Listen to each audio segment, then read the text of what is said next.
I think I could do it. I would bet money on myself. Just cold? You're going to walk in and we got to figure out the I'm shape. working. I'm going to obviously get some hits, some bats. I'm going to work on my stuff. Yeah, no, you're not going to touch. You're not going to. You will not make contact. Okay, New York Mets, let's do this. I think I could do it. I'll bet $1,000 on myself. GJ and Max, followed by Greeny. Mornings on ESPN Radio and on the ESPN app. Coming to you live from the Superbook Sports Studios in Kettering. You're listening to Dayton's ESPN Radio, 1410 Wing AM.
Kenner and Cat with you live here on Dayton's ESPN radio station. We are off and rocking here on a Tuesday. I'm Justin Kenner. He's Kev Nash, and we welcome you in live here on 1410 Wing AM, live on 1410 Wing AM's website, wingam.com, live on the Justin Kenner Show Facebook page, live on ESPN Dayton's YouTube channel. Hope everybody had a great day. Again, I'm Justin Kenner. He's Kev Nash. Mr. Kev Nash, welcome. What up, dog?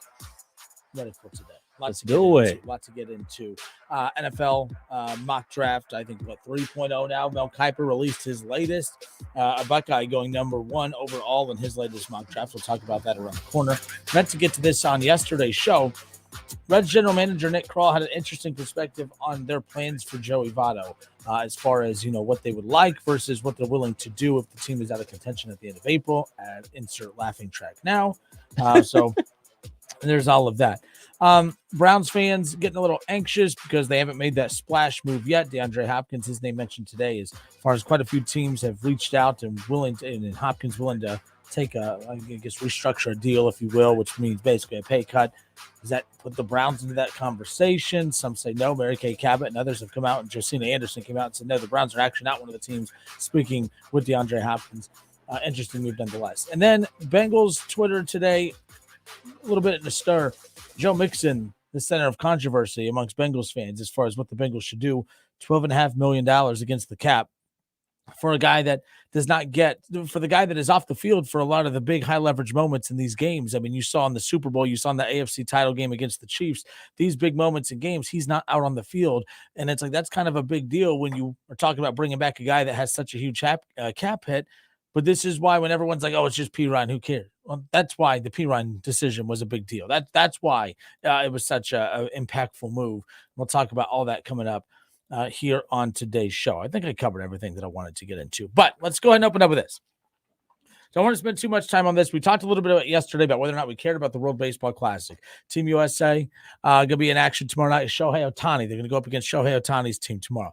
It's going to be a huge ratings draw. All right, but the thing that I find most interesting is that, I don't know about you, me and Kev said yesterday, we're like, okay, it's interesting, like you were hearing about some of the big names in baseball, but it's not appointment television for us. But it got me to thinking about all of these changes that baseball is trying to make. the World Baseball, or all these changes that Major League Baseball is trying to make, because they're telling us we're not watching because the games are too long. We're not watching because pace of play. We're not watching because of this. We're not watching because of that. The World Baseball Classic is technically proving that baseball's full of crap. Like, if you really think about it, there's no pitch clock in the World Baseball Classic. There's no pace of play rules in the World Baseball Classic. It is just great baseball team after great baseball team after great baseball team, star-studded rosters, and guys that just look like they want to be out there and win, teams that are trying to win, organizations, if you want to call them that, trying to compete and win.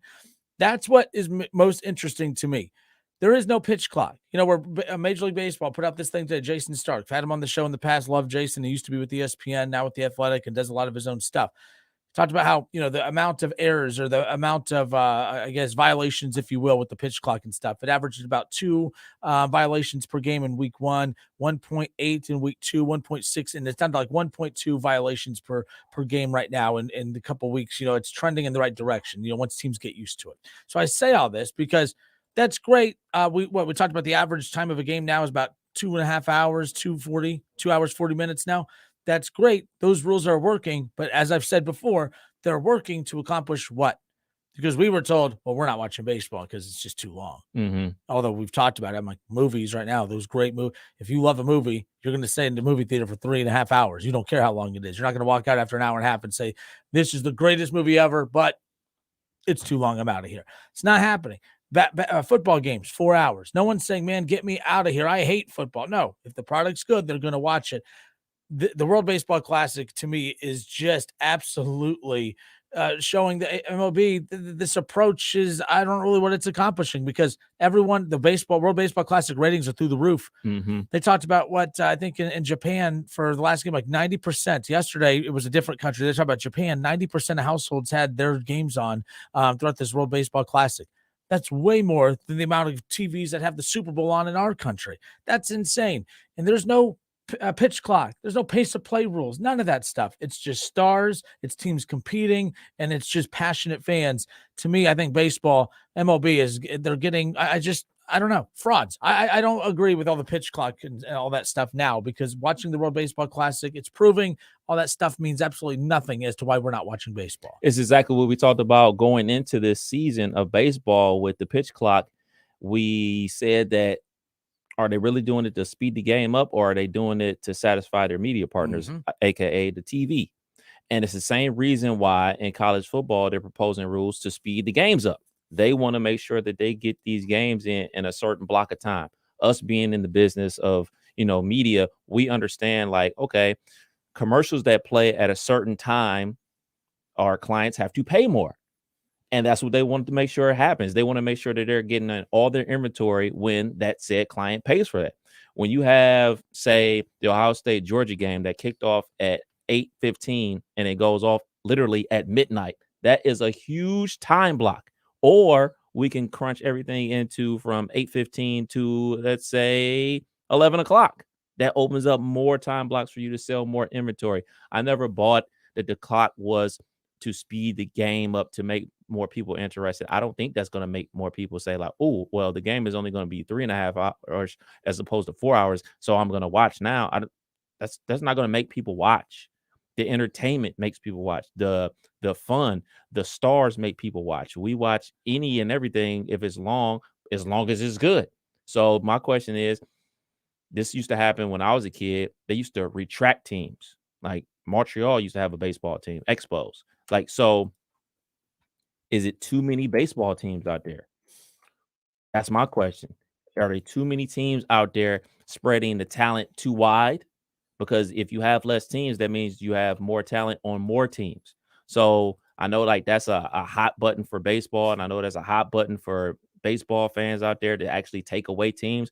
But, like, that's the question people really need to ask themselves, because if your team had more stars, they would obviously be better at baseball and it'd be far more entertaining to watch. And football fans, they find any reason in the world to watch football. We watch football on Thursday nights, and everybody knows most of those Thursday night games are god awful. But we tune in, and then we tune in on Sunday, and then we tune in on Monday. Like, they have us hook, line, and sinker, because that product that the NFL gives us 9 times out of 10 is going to be good. And that's really what it comes down to. So, for instance, and again, now you could talk about, there's a reason people talk about, of course, the ratings in LA and New York are so high. It's bigger markets. That and the fact that there's literally all-stars from the leadoff hitter to the number 9 hitter. And you have 5 ace, you have 5, ace caliber pitchers in your rotation. Then you have the Reds, where it's just nothing but a lineup of scrap heap guys and guys of hopeful potential. You honestly, you go out of AAA and you get moved up to the Cincinnati Reds, you're just going from one AAA team to another because all we're hearing about the Reds is the future, the future, the future. Well, when is the future now? To where, again, the World Baseball Classic. So this was tweeted out. This is the tweet I was alluding to yesterday, Kev. But the most watched baseball game of all time happened with Japan versus Korea. Wow. 55+ million people tuned in to watch Japan versus Korea. Okay. Japan against Italy. So Japan versus Korea was earlier in the tournament, in the Classic. 55, that became the most watched. Then it was surpassed by that. Japan against Italy then became the most watched game ever at 62.5 million. And it says the most watched World Series game ever was 54.5 million. That was all the way back in 1980. So this idea that all the excuses, well, cable and people cutting the cord, and they have so many other forms of entertainment. Stop. It's just baseball's not as interesting as it used to be, at least not in our country. This is, so this is what I talked about yesterday. The guy that I'm talking about that made this tweet, he was kind of bashing people that were ripping the World Baseball, Classic, saying that, it's the most popular thing in the world right now. And that just because we don't value it in our country doesn't mean that it's not popular. And I said, well, you're also the same guy that rips soccer all the time. We don't value it as high. It's not as much of a sports priority in our country. Doesn't mean that it's not a priority, but it's not in the top 3 or top 4 of sports that we follow in this country. So that's when he pokes fun at that. So that's what I call the hypocrisy there. But the fact that 54.5 million is the most watched baseball game ever, as far as the World Series is concerned, that was all the way back in 1980. And now we've just had the most watched game ever continues to climb. USA versus Japan will become the next most watched game ever. A lot of eyes, even from our country, are going to be on this game tomorrow. I'm fascinated by it. And I'm curious, yesterday I was bashing it. I'm not all for it today because I still think teams that lose star players in this for the majority of their season, I think that's, we care more about MLB than we do this. That's why I prioritize it. Bottom line is I just, they don't have the same rules. They don't have to make all those adjustments to get people to watch. People are tuning in because they want to watch stars. They want to watch excitement, and there's no pitch clock or anything else like that to get them to watch. So I call hypocrisy. That's all. BS. That's all. BS. I said. So I'll take people back to my college days at Wright State. Used to DJ parties and everything like that. Nothing got a bigger reaction than rep your city. So if I'm on a microphone and I say, where are my Cleveland folks at? Cleveland folks go crazy. Where are my people from Dayton? People from Dayton go crazy. Where are my people from the CO? Columbus, they go crazy. What about Cincinnati? They'll go crazy. Toledo, they'll go crazy. People love to rep where they're from. And that is why the Olympics does so great. And I think that is why they're doing such great numbers in the World Baseball Classic, because people love their heritage. People love where they're from. So they're going to root for where they're from, and they're going to tune in and they're going to pay attention. That doesn't necessarily mean like, okay, this is going to last forever. It's just like, okay, this event comes around once every so often. I'm going to rep where I'm from. I'm going to watch. I'm going to root for my country, my team. And then once it goes away, I'll go back to my normal life.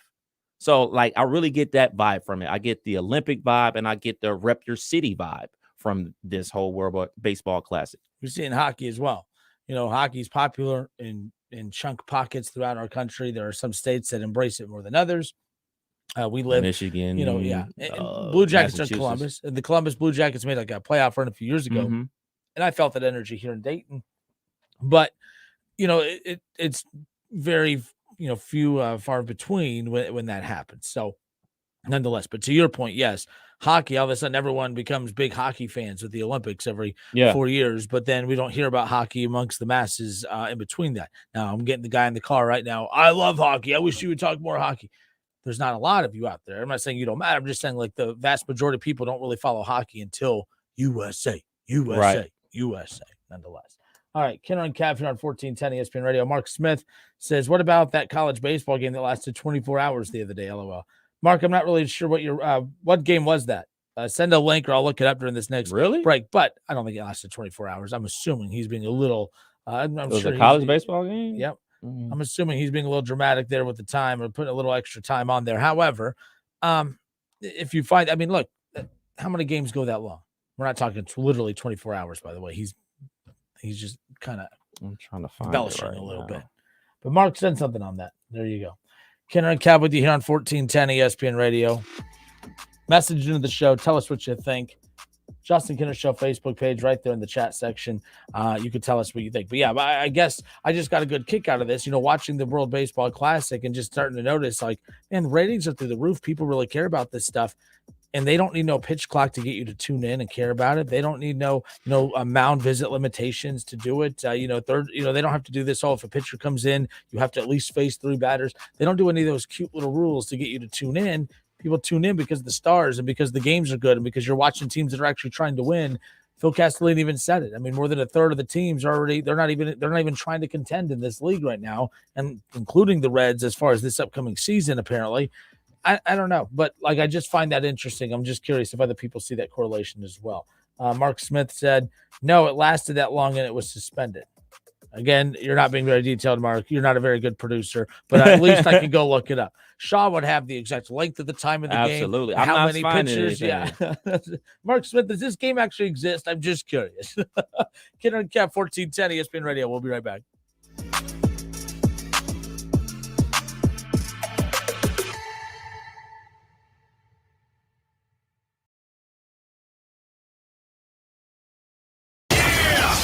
It's the Justin Kenner Show with Kev Nash on 1410 ESPN Radio. ESPN 1410 Wing AM weather. Well, the forecast says showers in 42 tonight, rain in 53 for Wednesday, showers breezy and 69 on Thursday. I'm Rick Schremp for 1410 ESPN Radio. Hey everyone, Kenner and Cav with you here on behalf of Twin Peaks. We're enjoying the tournament just like all of you. The star players, the upsets, the buzzer beaters. It's all great and all, but what makes it even better, it's where we're watching the games, right, Kev? That's right, Kenner. Twin Peaks here in Beaver Creek is where we're taking in all the action. The games have been great, but their made-from-scratch menu items, along with their wide range of drink selections, makes Twin Peaks the best spot in the Miami Valley to watch all the tournament games. That's right. We look forward to seeing all of you taking in the tournament at Twin Peaks in Beaver Creek.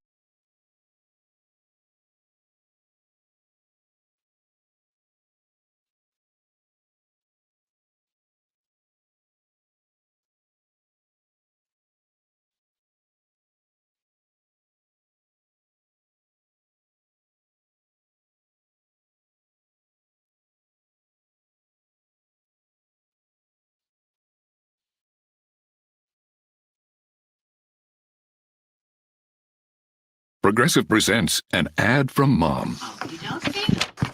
What does it say here? Bundle your home and auto insurance with Progressive and get protection round the clock. You know what? I'm sorry. I think it should be around. What are you signaling? Me to stop talking? Oh, all right. I'll stop talking. No, just had to tell me. That's all you Get round-the-clock protection when you bundle and save with Progressive. It's easier than getting your mom to make this radio ad. Progressive Casualty Insurance Company, affiliates, and other insurers. Discount not available in all states or situations. Tax refund shock is everywhere. But what is it? My tax refund shrank. Mine too. The culprit? Pandemic-related stimulus payments and tax credits expiring. In this reporter's opinion, you need a tax expert. Hey guys, Jackson Hewitt guarantees your biggest refund. And tax prep is 50% off? Going there now. 50% off is a limited time offer for new clients filing at participating locations. Max value $200. Visit jacksonhewitt.com/50 for terms. Cashback is not available on gas in New Jersey and Wisconsin. This is Matt Crowder live at the gas station on 41st Street, reporting on those skyrocketing gas prices. Excuse me, miss, are you buying less gas now because of the high prices? Oh, I never pay full price for gas anymore. I just use the free Upside app that pays you cash back for every gallon of gas you buy. Wait a minute, are you saying you actually get paid cash when you buy gas with the Upside app? Yes, I get real cash back every time I buy gas. Well, does that actually add up to anything? I've made around $200. Wow. Well, there you have have it. Stop paying full price for gas. Download the free Upside app and get real cash back every time you buy gas. This is Matt Crowder Radio News Network. Download the free Upside app now to earn real cash back every time you buy gas. Use promo code LANE for an extra 25 cents a gallon bonus on your first tank. You can cash out anytime right to your bank, to PayPal, or any gift card for Amazon and other brands. Just download the free Upside app and use promo code LANE for a 25 cents a gallon bonus on your first tank. That's code LANE. The winter blues are almost behind us, and we can't wait to get out of the house and be more active. That sounds great, but your achy joints don't agree. Well, time to do something about that. Hey, it's Keith Byers. Stop with the steroids. Stop with the possible surgery chatter. Now there's a better way to get lasting relief. It's QC Kinetics, the nation's leader in regenerative medicine. This exciting approach uses healing properties from your own body, highly concentrated, and then placed directly in your achy joint. It can restore and repair that damaged tissue and get you moving again without pain. Knee pain, back pain, shoulder pain, hip pain. The patient satisfaction reports are incredible, and there's no downtime. Listen, the old ways of dealing with joint pain are no longer the only ways. If they're telling you that you need surgery, do yourself a favor and call QC Kinetics. Learn more about this wildly popular all-natural alternative way to get lasting pain relief. No surgery, no drugs. The call is free. The consultation is free. You have nothing to lose. Call QC Kinetics now, 937-936-0325. Now at Menards, save 11% on quality Dutch Boy paints. We offer free custom color matching and tinting to create thousands of color options. And with Dutch Boy's easy opening, smooth pouring container and paint and primer in one formula, transforming your home has never been easier. Get a gallon of DuraClean flat interior paint for $21.97 after 11% rebate. Good through March 26th. Savings are a mail-in rebate. Some exclusions apply. See store for details. Save big money at Menards. Folks, does your animal's sleeping quarters look like a mud pit? Well, we've got bedding. Fine, medium, large, curly, and cedar. Make your animal's living quarters great again with bedding from Homestead Feed and Supply. New Carlisle. Tell them the Colonel sent you.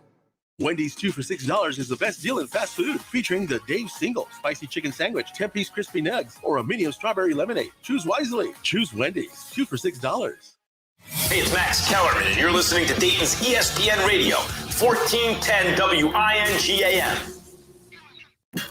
On Twitter, make sure to give us a follow. Search 1410 Kinner for Justin Kinner on Twitter. That's 1410 KINNER. And ESPN Dayton for the station Twitter handle.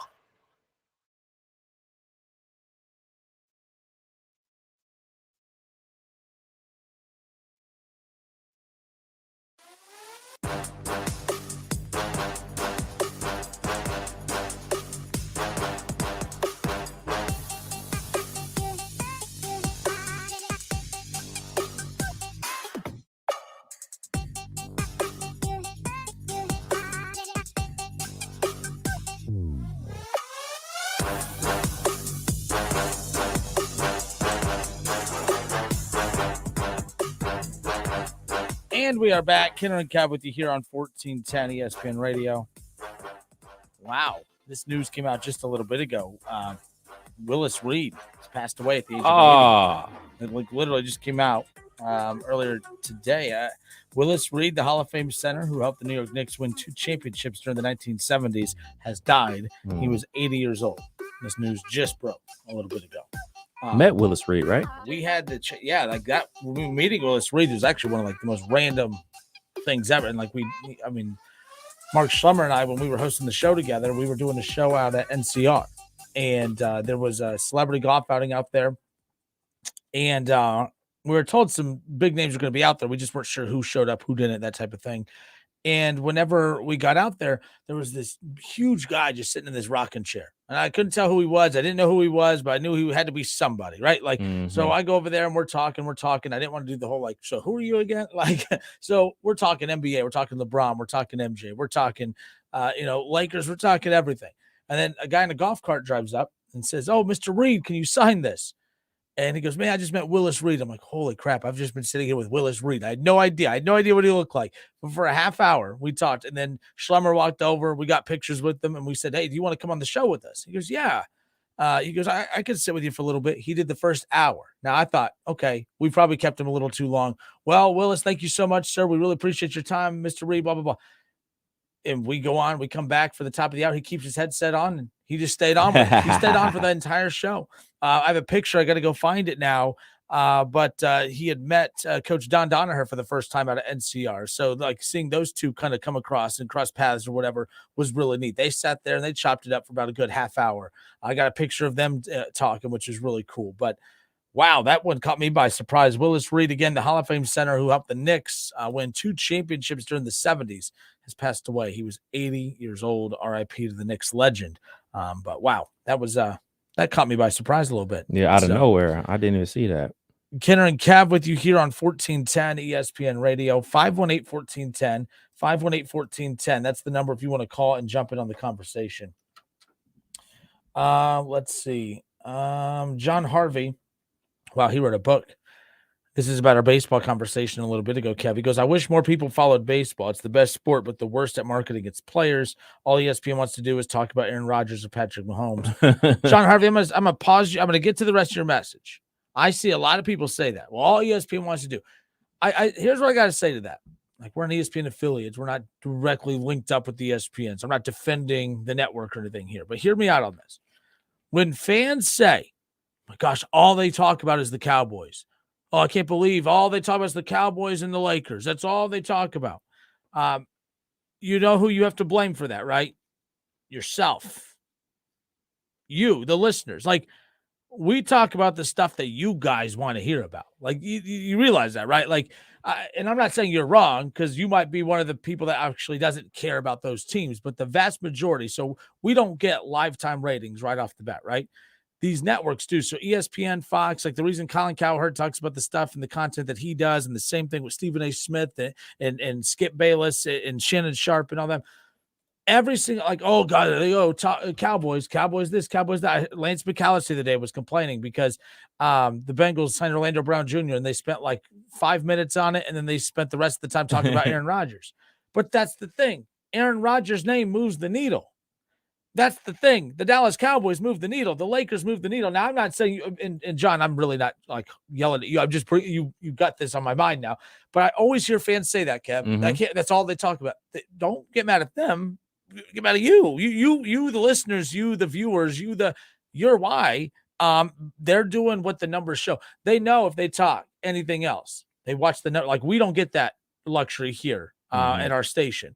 No station. I mean, like, that's just like those bigger networks do, though. When they're talking about something, they watch the numbers go up, up, up, up, up. All right, bingo. That's obviously what's working. We're going to stick with that throughout the show. So that's why I know what you're saying, but I don't know why that wasn't in my rundown. I just wanted to make a note on that. You are 100% correct. The listeners drive the show, and ratings drive the show, and there's no wonder why the Cowboys get so much coverage. The Los Angeles Lakers get so much coverage. Even when they're out of the playoffs, they get a ton of coverage. Those type of teams move the needle. But ESPN and other networks out there, when they own a property, they make sure they promote that property. Remember when hockey left ESPN? What was hockey? They never talked hockey. Now that ESPN has hockey again, it's on ESPN3, it's on the Plus and all that type of stuff. They give hockey like 5-10 minutes.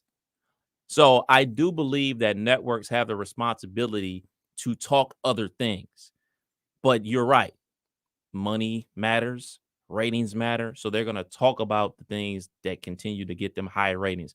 But we can't sit here and act like, all right, when they own something, when it's something that they carry on their airwaves, they talk about it. Like they talk about the XFL because it's on their airwaves. When it was on NBC the first time, they never talked about it. It was it's just the wrestling football. We're not going to talk about it. But now that they have stake in it, they talk about it. We heard they talk about it on Fitz and Harry.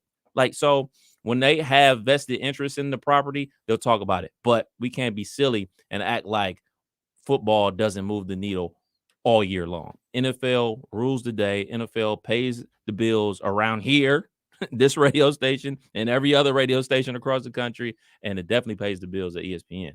Yeah, like our show is, if we had a pie chart of what Kidder and Cav, what our show is, I'd say it's 75% NFL. And you guys are probably saying it was more like 95, and you may not be wrong.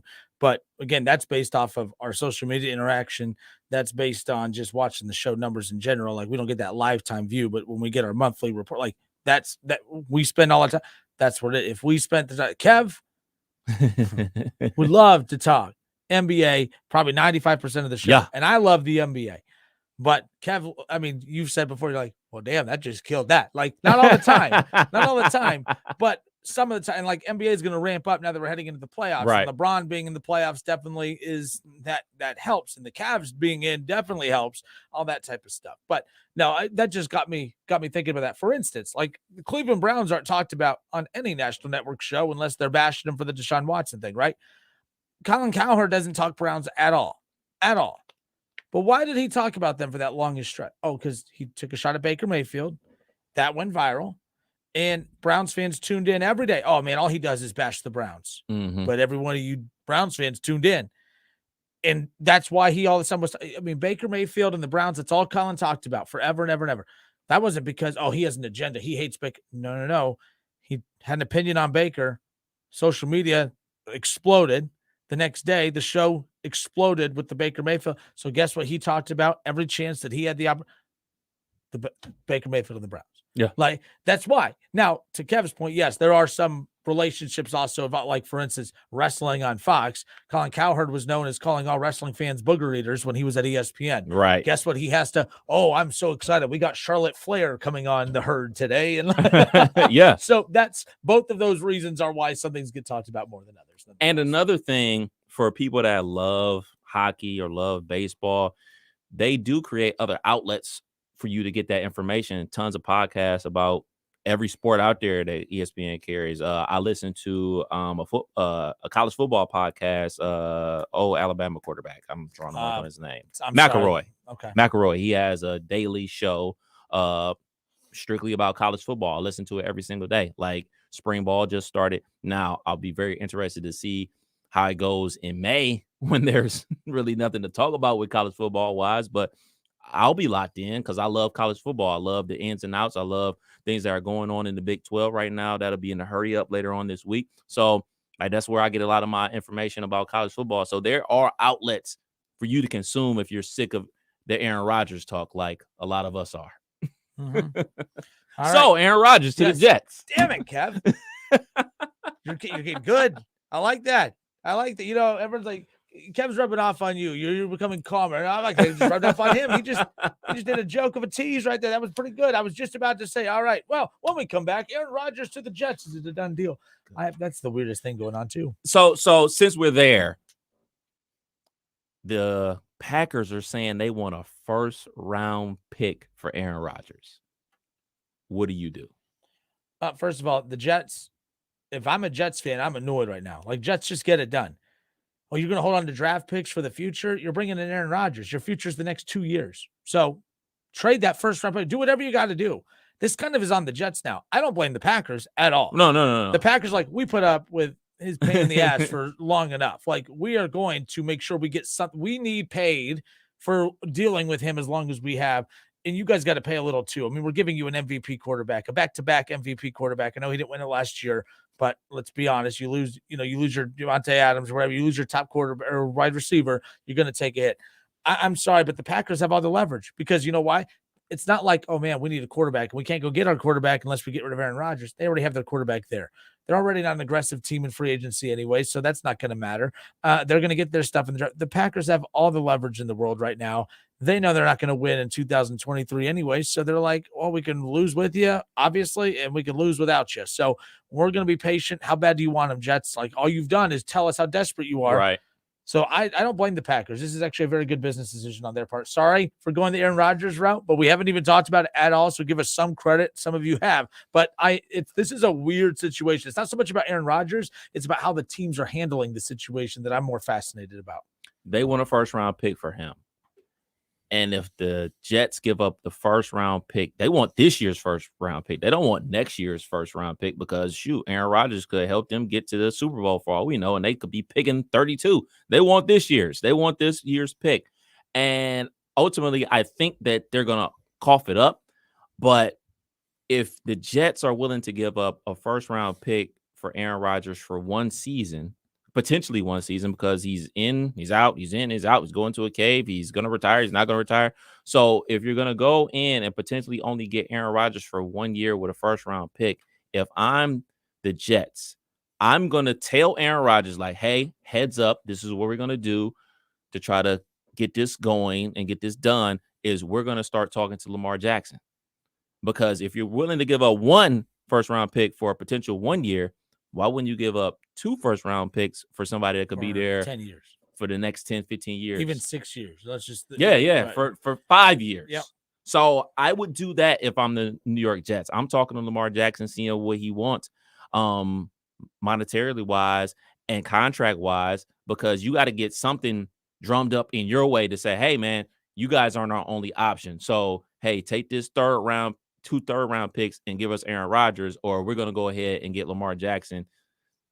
Like, you got to drum up something, because you're right. Green Bay has all the leverage. They don't have to trade him. And guess what? Aaron Rodgers, hey, man, I want to come back and play for y'all. We're good. You're suspended, or stay away from the football team. We're going to move forward because we're planning on playing without you anyway.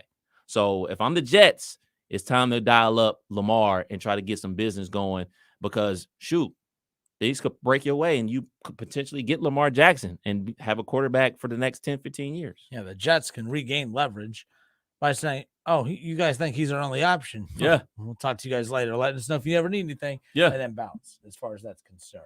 But nonetheless, The 2 guys we weren't going to talk about all in one squeeze them segment. into one segment, and then we won't talk about them the rest of the show. We'll do our best. We'll do our best. So let me go back to that comment from John Harvey, because I just stopped in that mid comment there about, all ESPN wants to do is this. So but John Harvey goes back to that baseball conversation. He goes, but what Shohei Ohtani is doing right now as MLB star is remarkable. He should be the most famous star in the world, but he's not. He's doing what no other athlete has ever done outside of Babe Ruth. I'm glad that the World Baseball Classic is bringing more casual fans on. It has been the most entertainment I've ever seen. So that's the thing, John. I don't know if it's bringing on more fans, only because those numbers we talked about earlier, those were viewers in Japan. Those were viewers in Korea. Those weren't viewers in this country. Now, I don't have the viewers in this country, so maybe that's not fair for me to go there yet. So I'll go look that up to see what ratings are in our country. I would like to think that tomorrow's game is going to be a very high rating, here in the States because of that. Who knows? Shohei Ohtani's not starting, but he's available. Right. As far as that's concerned. So there's a good chance you could see him go up against, even Mike Trout. How cool would that be? Very. As far as that's concerned. But what's wild is you have Mike Trout, who is a star on this big stage. Shohei Ohtani's a star on this big, and you combine them. Imagine people say, man, if you combine these two, what can you do? Well, you can miss the playoffs every single year since putting them together. That's what you can do. And Ohtani ain't even broke the bank yet. That's a thing, So let's see. Someone said Justin can't disagree. Sean Matthews says, Justin, I couldn't disagree with you more, and the Packers have the leverage. Rodgers is making $60 million and be preventing a quarterback from going. Green Bay has a $60 million backup. But Sean, what move have they made this offseason that has made you think every top free agent's gone? There is not one move. You could add OBJ for Jordan Love, but what's that really going to do? Even Lazard, the best talent that you had last year, is gone, and now with the Jets. I know what you're saying. I'm not saying, look, they're willing to put themselves in a very uncomfortable spot before they just give him up for little to nothing. That's my point. So I understand where you're coming from, but the Packers aren't in a win now mode anyways. They're not winning in 2023. They're just not. So I know what you're trying to say. You know what I mean, Kev? Like they're not good. They're willing. And they've already proven it because they're already being this stubborn a week and a half, 7 days or 9 days into free agency. They're the ones holding out on this. They're the ones at an impasse. The Jets are sticking to their guns right now, but I don't know. I do think the Packers have leverage here. Yeah, I believe so, because they don't have to trade him. They want their player. Yep. And he's, quote unquote, the property of the Green Bay Packers. So they have the leverage. So until you meet their demands, you're not getting a quarterback. And they want a first round pick. They want a first round and a third rounder. The Jets want to give, I believe, 2 third rounders for Aaron Rodgers. And I don't blame the Green Bay Packers. Like they're almost wanting compensation for all the suffering they've been going through the last 2 years at least. So I don't blame them. For my child support listeners out there, that's what we call back pay, baby. That's what we call back pay. What? We get you don't act like we have it. The men don't have it tough for a lot of that. We have it tough as far as that. The courts screw us big time when it comes to. I don't even have kids. That's worse. I was just about to say, you don't even have kids, dude. Yeah. You don't get the kids in the divorce, and we got to pay for them too. You got a couple dogs, right? Oh yeah. Oh yeah. Luckily, I think Won't, but if something ever happens in Orna, I mean, I don't have to pay for the dogs, do I? Dog. What dogs? Actually, no, I don't think my name's on the dog license. What dogs? That took a quick left. Kidder and Kev 1410. Oh my goodness.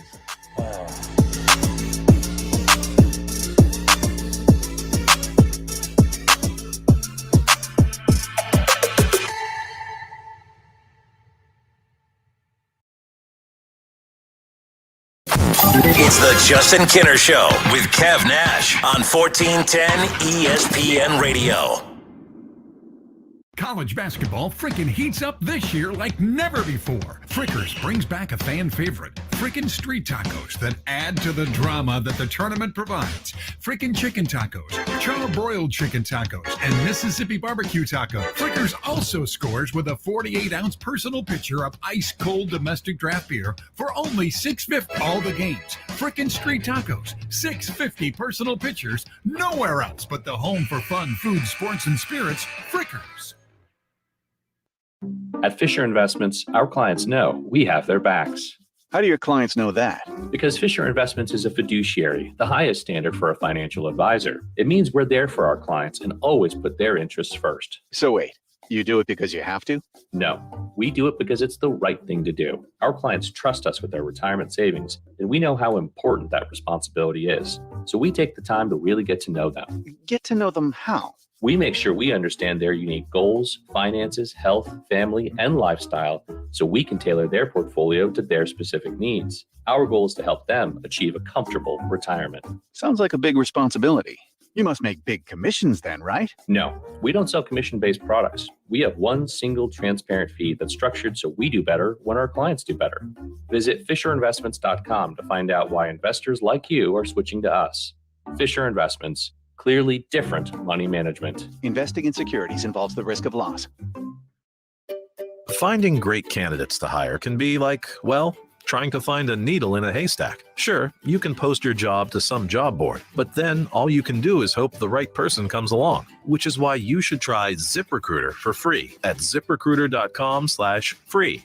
ZipRecruiter doesn't depend on candidates finding you. Its powerful technology identifies people with the right experience and actively invites them to apply to your job. You get qualified candidates fast. So while other companies might deliver a lot of hay, ZipRecruiter finds you what you're looking for. The needle in the haystack. 4 out of 5 employers who post a job on ZipRecruiter get a quality candidate through the site within the first day. ZipRecruiter, the smartest way to hire. And right now, you can try ZipRecruiter for free. That's right. Free. Just go to this exclusive web address, ZipRecruiter.com/free. That's ZipRecruiter.com/free. ZipRecruiter.com/free. Betting happens as fast as sports. And now every play is faster than ever before. You're on the edge of your seat until the moment when it's all on the line. Which is why it's important to pause before you play. Sports are fast. Betting shouldn't be. So remember to set limits, know the risks, and pause before you play. To learn more, visit pausebeforeyouplay.org. If you need new roofing, siding, or gutters, skylights, or patio enclosures, if you're a homeowner or business and need someone you can trust, don't take a chance. Enhance with Lance. Lance Roofing and Siding in Fairborn has been satisfying customers since 1993 and hold an A+ rating with the Better Business Bureau. Lance Roofing and Siding, 8460 Dayton Springfield Road in Fairborn. Call for a free estimate at 864-2722. That's 864-2722 or online at lanceroofing.com. With over 15 years of experience as your local lawn health provider, Lawn Plus knows what it takes to provide a thick, healthy lawn.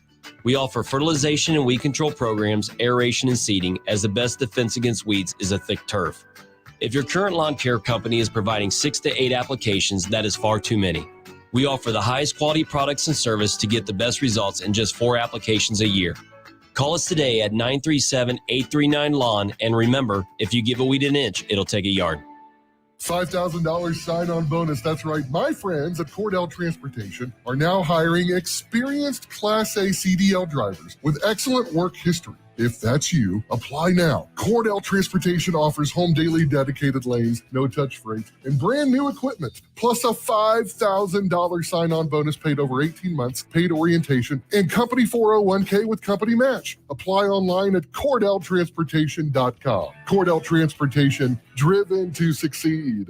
I'm Terry Krupp of Laird's Tax and Accounting, serving this area's tax and accounting needs for over 80 years. If you have concerns about your tax return, we invite you to discover how we can make your tax filing experience easier. If you had a difficult experience in the past, our professional staff can provide the accurate return you want with maximum use of all legitimate deductions. Laird's Tax and Accounting is a trusted name and stands behind your return if the IRS calls. Contact us at 937-325-6571. Information at lairdstax.com. United Rentals Spring Equipment Blowout is happening Thursday, March 23rd from 7 to 5. Skid steers, mini excavators, boom lifts, scissor lifts, forklifts, concrete tools, and more. Stop by United Rentals Spring Equipment Sale, March 23rd on Executive Boulevard in Huber Heights. And let's make a deal. Calling all HVAC service technicians. Are you tired of working 12 hours straight with no overtime pay? At REEK, you're eligible for overtime if you work more than 8 hours in one day. REEK has been servicing commercial HVAC systems in the Miami Valley for over 130 years, and we're hiring dedicated, talented technicians who are looking for a long-term career in the HVAC industry. Ask about our generous signing bonus today. Apply at reekservices.com. That's RIECK services.com. Wendy's 2 for $6 is the best deal in fast food, featuring the Dave Single Spicy Chicken Sandwich, 10-piece crispy nugs, or a mini of strawberry lemonade. Choose wisely. Choose Wendy's. 2 for $6. Attorney CPA Joe Cordell. Divorce forces a father to focus on what's most important, his children. You may no longer be a husband, but you'll always be a dad. In the divorce process, this comes down to 3 key concerns: physical custody, decision-making, as well as financial support. Each of these is important, and it's important that you choose a lawyer that cares as much about these issues as you do. Schedule an appointment with one of Cordell & Cordell's Dayton area attorneys. 2689 Commons Boulevard, Suite 100, Beaver Creek, Ohio, 45431. CordellCordell.com. Whether you own a local business or a global one, you're always looking for ways to position your operation to create opportunities and move on them faster. With Bank of America, you get access to experts, award-winning insights, and business solutions so powerful, you'll make every move matter, locally and globally. Visit bankofamerica.com/banking for business to learn more. What would you like the power to do? Copyright 2023 Bank of America, N.A. Hey everybody, it's Stephen A. Smith, and everyone knows my feelings on Cowboys fans. But really, Justin Kenner, you're a Cowboys fan and a Browns fan? Good Lord have mercy. I don't know what the hell to do with y'all. I really don't. It's the Justin Kenner Show with Kev Nash. Weekdays from 3 to 6 p.m. on 1410 ESPN Radio.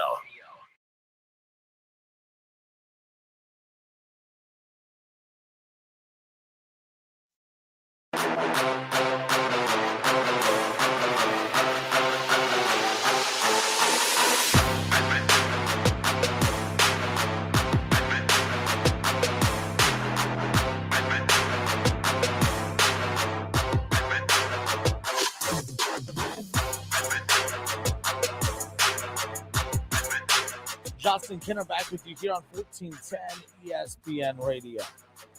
518-1410, 518-1410. That's the number that you can call and jump in on the conversation.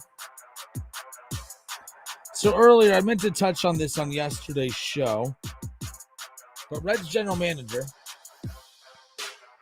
had some interesting things to say when asked about the future of Joey Votto in Cincinnati. Nick Krall, Reds general manager. This comes from former Reds GM, by the way, Jim Bowden, just to keep that in mind. He told media that their plan for Joey Votto is to finish his career as a Red. Now, the tweet doesn't stop there. Okay? That's the plan. However, if the Reds are out of it at the trade deadline, and Votto came to them and asked if they would trade him to the Toronto Blue Jays, he said he would consider under those circumstances. Now, what I don't know about this tweet is if they're saying if Joey Votto would consider it under those circumstances or if the Reds would consider it under those circumstances.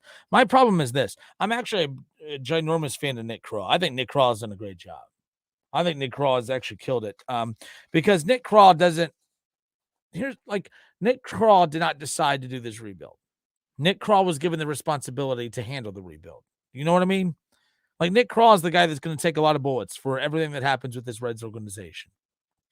But his job is to do what the owners of the team tell him to do. So his job is to not run the team. His job is not to own the team. His job is to do what the owners of the team tell him to do. And his ability to do that job is actually very good. He's done a fantastic job. You look at the talent throughout the farm system that they've been able to replenish through these trades. You look at the development through the farm system that has all taken place under his leadership. You look at right now, the offseason moves that they've made, although nothing is sexy enough to appease Reds fans, and I get that, but considering where we're at within the midst of this rebuild, very good moves. We're in the midst of we're about to embark on a nice little era that is going to consist of Hunter Green, Nick Lodolo, Graham Ashcraft, hopefully another pitcher or two that's developed through the system, and maybe one day they go spend money on a big arm pitcher, which I believe they will do. They proved they were willing to go get big-name pitchers in Sonny Gray and Trevor Bauer the last time they felt that they were close to being a competitive team. So I have no doubt that the same front office will do it again when that time comes. But we're about to embark on an era that's also going to be filled with stars up and down that lineup. Jonathan India, Tyler Stevenson, and maybe a mega star in Ellie De La Cruz. Ellie De La Cruz will start the season in AAA, by the way.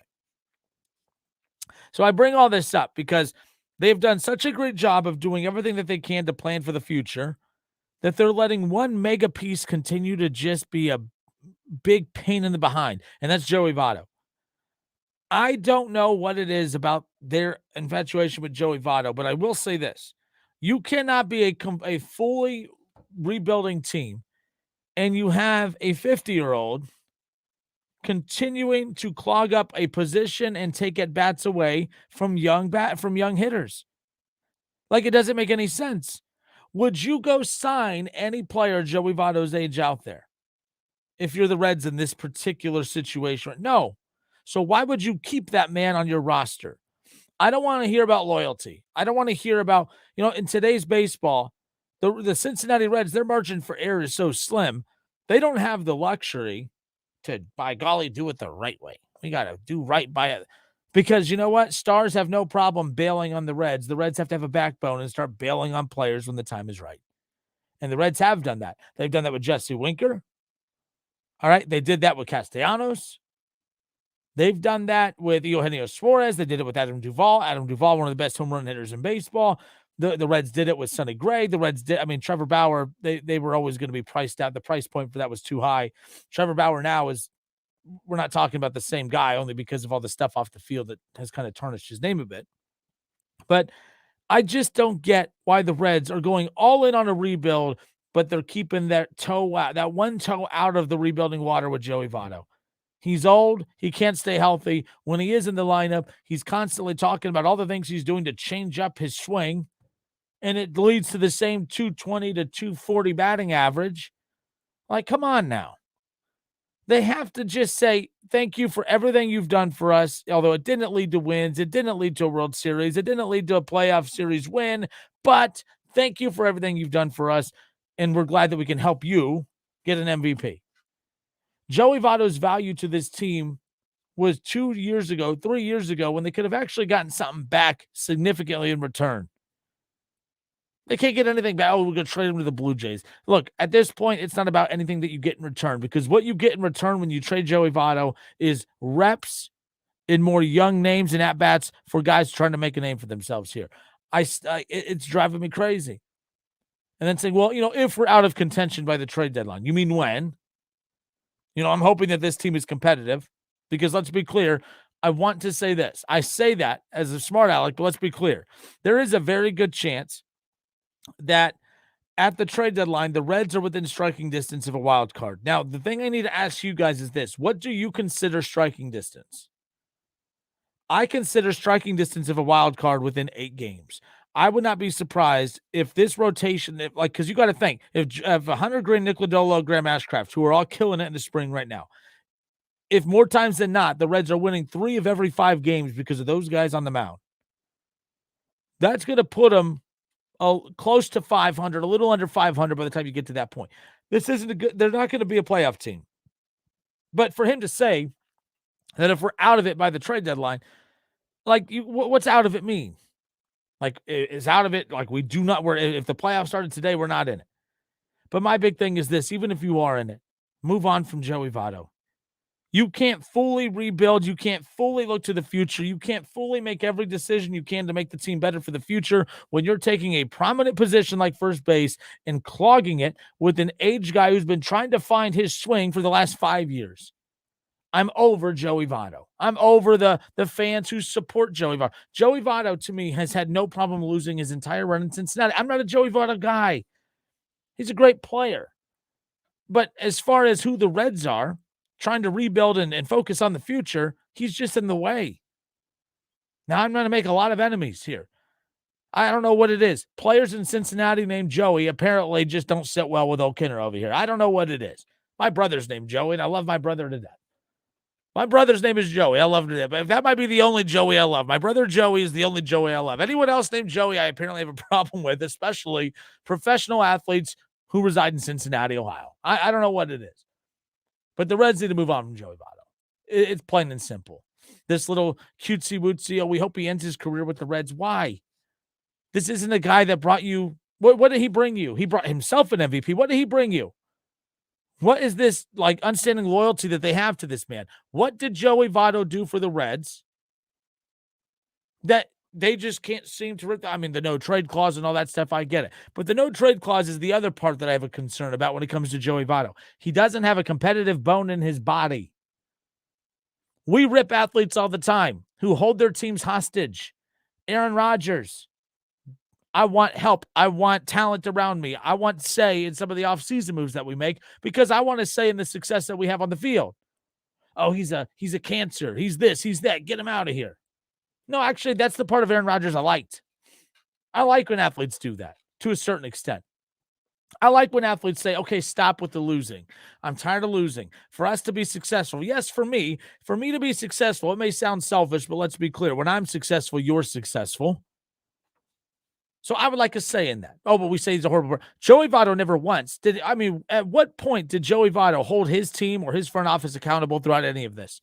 When Joey Votto is injured, he's up in the broadcast booth pretending to be a broadcaster with the broadcast team. In the offseason, he's doing these weird, freaky TikToks.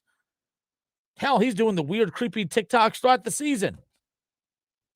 The guy's not focused on winning. He's not focused on baseball. He doesn't have a competitive bone in his body. You can get mad at me all you want, but I'm not going to budge on this. Every athlete that I've been annoyed with, and I'm like, oh my gosh, so they go throwing a temper tantrum. A lot of it comes from, yes, maybe entitlement, but the other part is they do want to win. Athletes who force themselves out of bad situations is because they can't stand losing. Joey Votto seems to love the losing. Joey Votto embraces the losing. If Joey Votto throughout any of this time, you could say, oh man, he tried to demand a trade years and years and years ago, and Reds fans were mad. I would have taken Joey Votto's side on that. I would have said, good, get out of here. Because if you're looking to win, this isn't the place to be right now. But he never tried to hold his team accountable. He never tried to hold the front office accountable because Joey Votto was content with underachieving year after year. I mean, he has underachieved. I mean, he earned the contract and he produced for, let's say, after 2012, he produced up until about 2014, 2015. And from 16 until now, he's just been in the way. He had one season, maybe it was that 17 or 18 season, that his numbers were on par. They were actually better than his MVP year in that 2012 year. But because you're on the last place team, you're not going to win that. I believe Paul Goldschmidt won the MVP that year. But, I mean, let's just be clear. Joey Votto has had no problem losing. They lose every year, and he's content with it. He's never tried to waive the no-trade clause because why? Don't you want star players that want to win? Don't you want star players that are just as mad about the front office not making good moves as you are? That's why I will never be a Joey Votto guy. Give me an athlete that is demanding the front office make decisions to win. I'll take that guy every day of the week. Not the guy that signed the dotted line, got paid, content with my numbers. Yeah, we're losing, but hey, I'm happy. That's weird to me. And that I can't support, nonetheless. Kev joins us coming up in a bit. Kenner and Kev, 1410 ESPN Radio.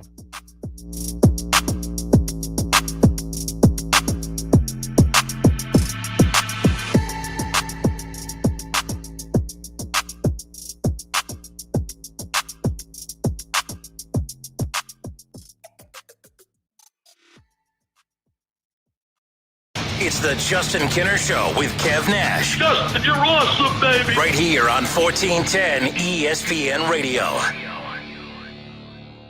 Deb's constipation with belly pain, discomfort, and bloating kept giving her grief. She talked to her doctor to get some relief. Deb had irritable bowel syndrome with constipation or IBS-C, which was a start. Saying yes to Linzess helped her do her part. Linzess, or linaclotide, is a prescription medicine that treats IBS-C in adults. Linzess works differently than laxatives. It lets you have more frequent and complete bowel movements and helps relieve overall abdominal symptoms, belly pain, discomfort, and bloating. These symptoms were studied in combination, not individually. Do not give Linzess to children less than 2 years old. It may harm them. Do not take Linzess if you have a bowel blockage. Get immediate help if you develop unusual or severe stomach pain, especially with bloody or black stools. The most common side effect is diarrhea, sometimes severe. If it's severe, stop taking Linzess and call your doctor right away. Other side effects include gas, stomach area pain, and swelling.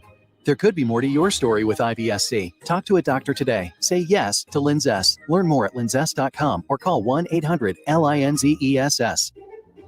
Sponsored by AbbVie and Ironwood Pharmaceuticals. Hey friends, you don't need to find a pot of gold to strike it rich this March. Instead, win money on your tournament wagers with Superbook Sports. Bo Bishop here, and Superbook features the best team of odds makers in the business. So they're the safe bet when it comes to sports gambling. You have a direct line to their experienced staff behind the counter in Las Vegas. They also have one of the most extensive betting menus around. So no matter what you want to wager on, come tournament time, Superbook is sure to have it. Download the Superbook app. Start winning today. Visit superbook.com for terms and conditions. Gambling problem? Call 1-800-GAMBLER. Want to make tonight's dinner a perfect 10? Swing by Lee's Famous Recipe Chicken and pick up a 10-piece strips meal for only $24.99. With 10 freshly marinated, honey-dipped premium tenderloins, 3 dipping sauces, 2 of our irresistible large sides, and 5 fluffy biscuits, it's family time made from scratch. Take home a top-notch dinner the whole family will love from Lee's Famous Recipe Chicken with our 10-piece strips meal for only $24.99. Only at Lee's. Famous for chicken. Get in zone, AutoZone. Welcome to AutoZone. What are you working on today? Thinking about gas mileage? You know, changing your oil with a full synthetic oil like Mobil 1 can help your engine get more miles. Right now, you can get 5 quarts with an STP extended life oil filter for only $38.99. Get started on your next job today with the parts you need when you need them at AutoZone or AutoZone.com. Get in zone, AutoZone. Restrictions apply. Still overpaying for a razor? In this economy? Gross. At Dollar Shave Club, you can get a top shelf shave at a regular shelf price. We've been hawking shaving products for years online, and we're excited to bring you the same great quality and low prices at a store near you. From high-quality stainless steel blades to super smooth shave creams, Dollar Shave Club's in the business of making your shave easier. Find Dollar Shave Club in the men's razor aisle. Getting your Dollar Shave Club razor wherever you want. Isn't that great? Wendy's 2 for $6 is the best deal in fast food, featuring the Dave Single Spicy Chicken Sandwich, 10-piece crispy nugs, or a medium strawberry lemonade. Choose wisely. Choose Wendy's. 2 for $6. If you're a sports fan in the Miami Valley, make sure you subscribe to Dayton's ESPN Radio YouTube channel. Buckeyes, Browns, Bengals, local high school sports, Dayton Flyers, Wright State Raiders, and more. Search ESPN Dayton on YouTube and subscribe today. Whether you're at home, at work, or in your car, tune in to ESPN 1410 Wing AM or stream us live at wingam.com. Coming to you live from the Superbook Sports Studios in Kettering. You're listening to Dayton's ESPN Radio, 1410 Wing AM.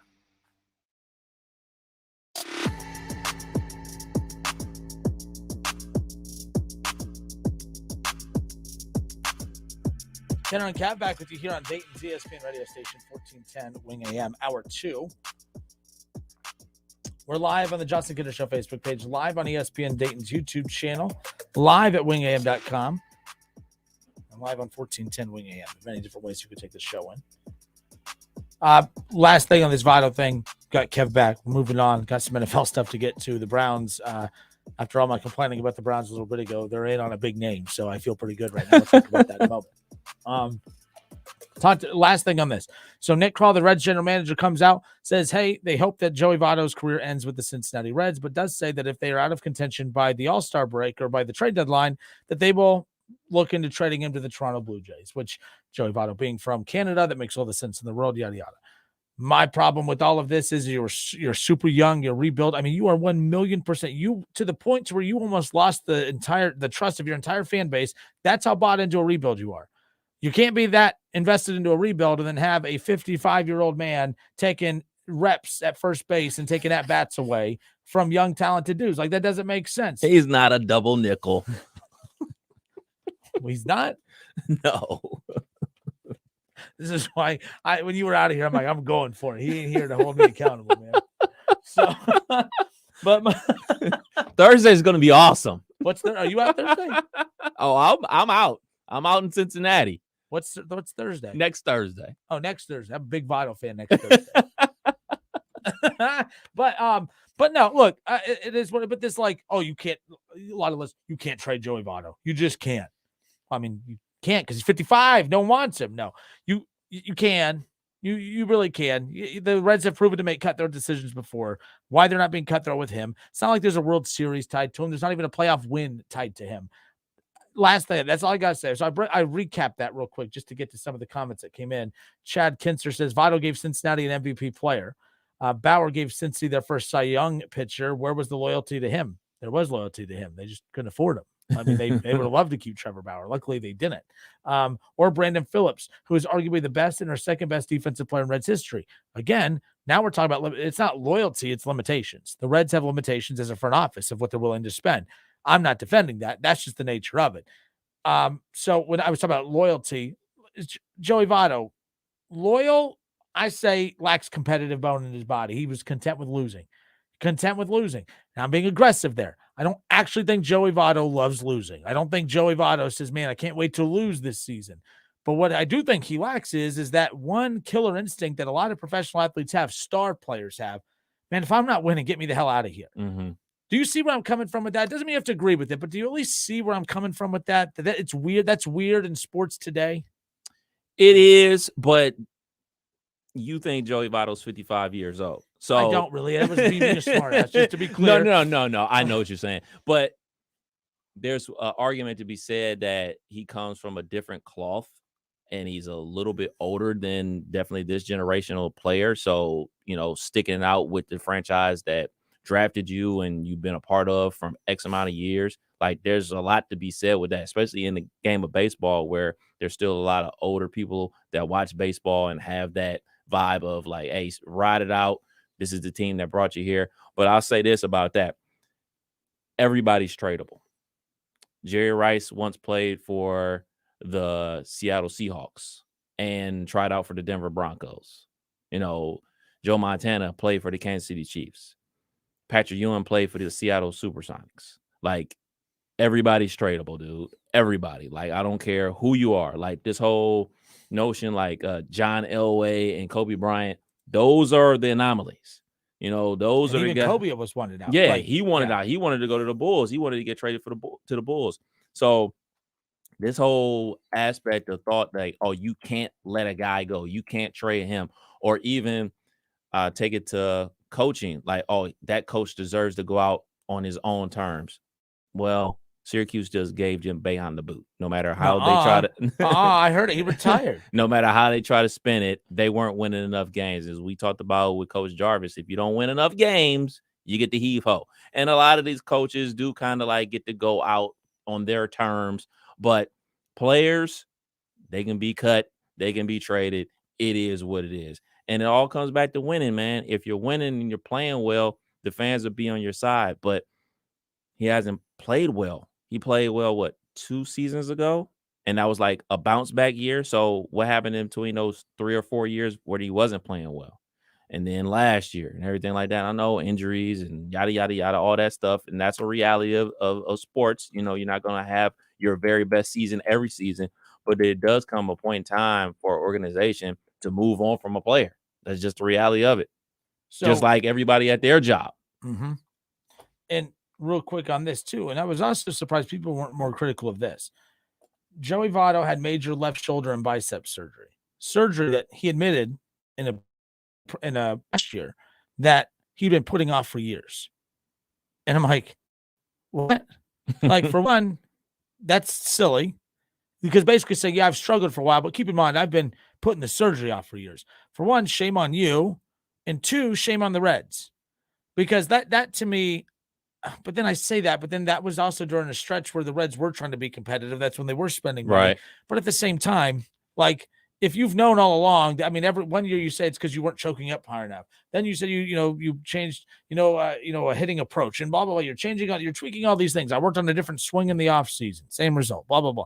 I don't know. It's just a lot of weird stuff. I was joking before you got in that I go, my brother's name is Joey, and that might be the only Joey that I like. Because if your name is Joey and you're a professional athlete in Cincinnati, chances are I have probably a problem with you. I don't know what it is. Joey from Friends was cool. That is weird about the whole surgery thing, because this isn't a petty situation that you kind of like get in the NBA. Like, remember when Shaq said, I got injured on company time, I'm gonna get surgery and I'm gonna heal on company time. Yep.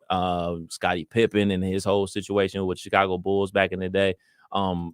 That doesn't seem like a petty situation from Joey Votto. It seems like, I'm just basically trying to avoid going under the knife. Like, because every time you go under the knife, like, there's no certainty that you're ever going to wake up. So I don't knock him. Like, the whole surgery thing, very scary. I've only had one real surgery in my life, was nervous as all get out. 518-1410, 518-1410. If you want to jump in on the conversation, you can do so. You talked about Coach Jarvis a little bit ago. It's funny. He did say, if Rick Pitino got the St. John's job, by the way, that he wouldn't be surprised. Like, he misses that. He wished all the games were played in the Garden. And it came out today that, yes, at the very least, all of their home conference games will be played at Madison Square You don't Garden. say. So it took no time at all for the power of Rick Pitino to come in and make all of these changes. But imagine that as a recruiting tactic. So you can play all your home games at the Garden. I mean, that's pretty dang cool. So I'm glad you brought that up, because I was reading a story about their former head coach, Mike Anderson, and St. John's is trying to fire him with cause. This is a Kevin Ollie situation. They're going to have to pay him. They're firing him because he didn't win enough games. They're trying to find other loopholes around firing him so they don't have to pay him. Like, they're going to have to cough up that money, because this just strikes me as a school that doesn't have enough money to pay out the contract, because that's what happens in college sports. You pay out the contract and then you have to hire the new coach. So it strikes me as a university that doesn't have enough boosters to cough up paying him and then hire Rick Pitino. In about 5-6 years, we're all going to see Coach Mike Anderson get a nice check, just like we did with Kevin Ollie. yeah, I was going to say with cause. Well, why? Cause. Because. Cause. And then they go hire Rick Pitino. Cause. That's the cause right there. You better find a better booster. Pitino. Exactly.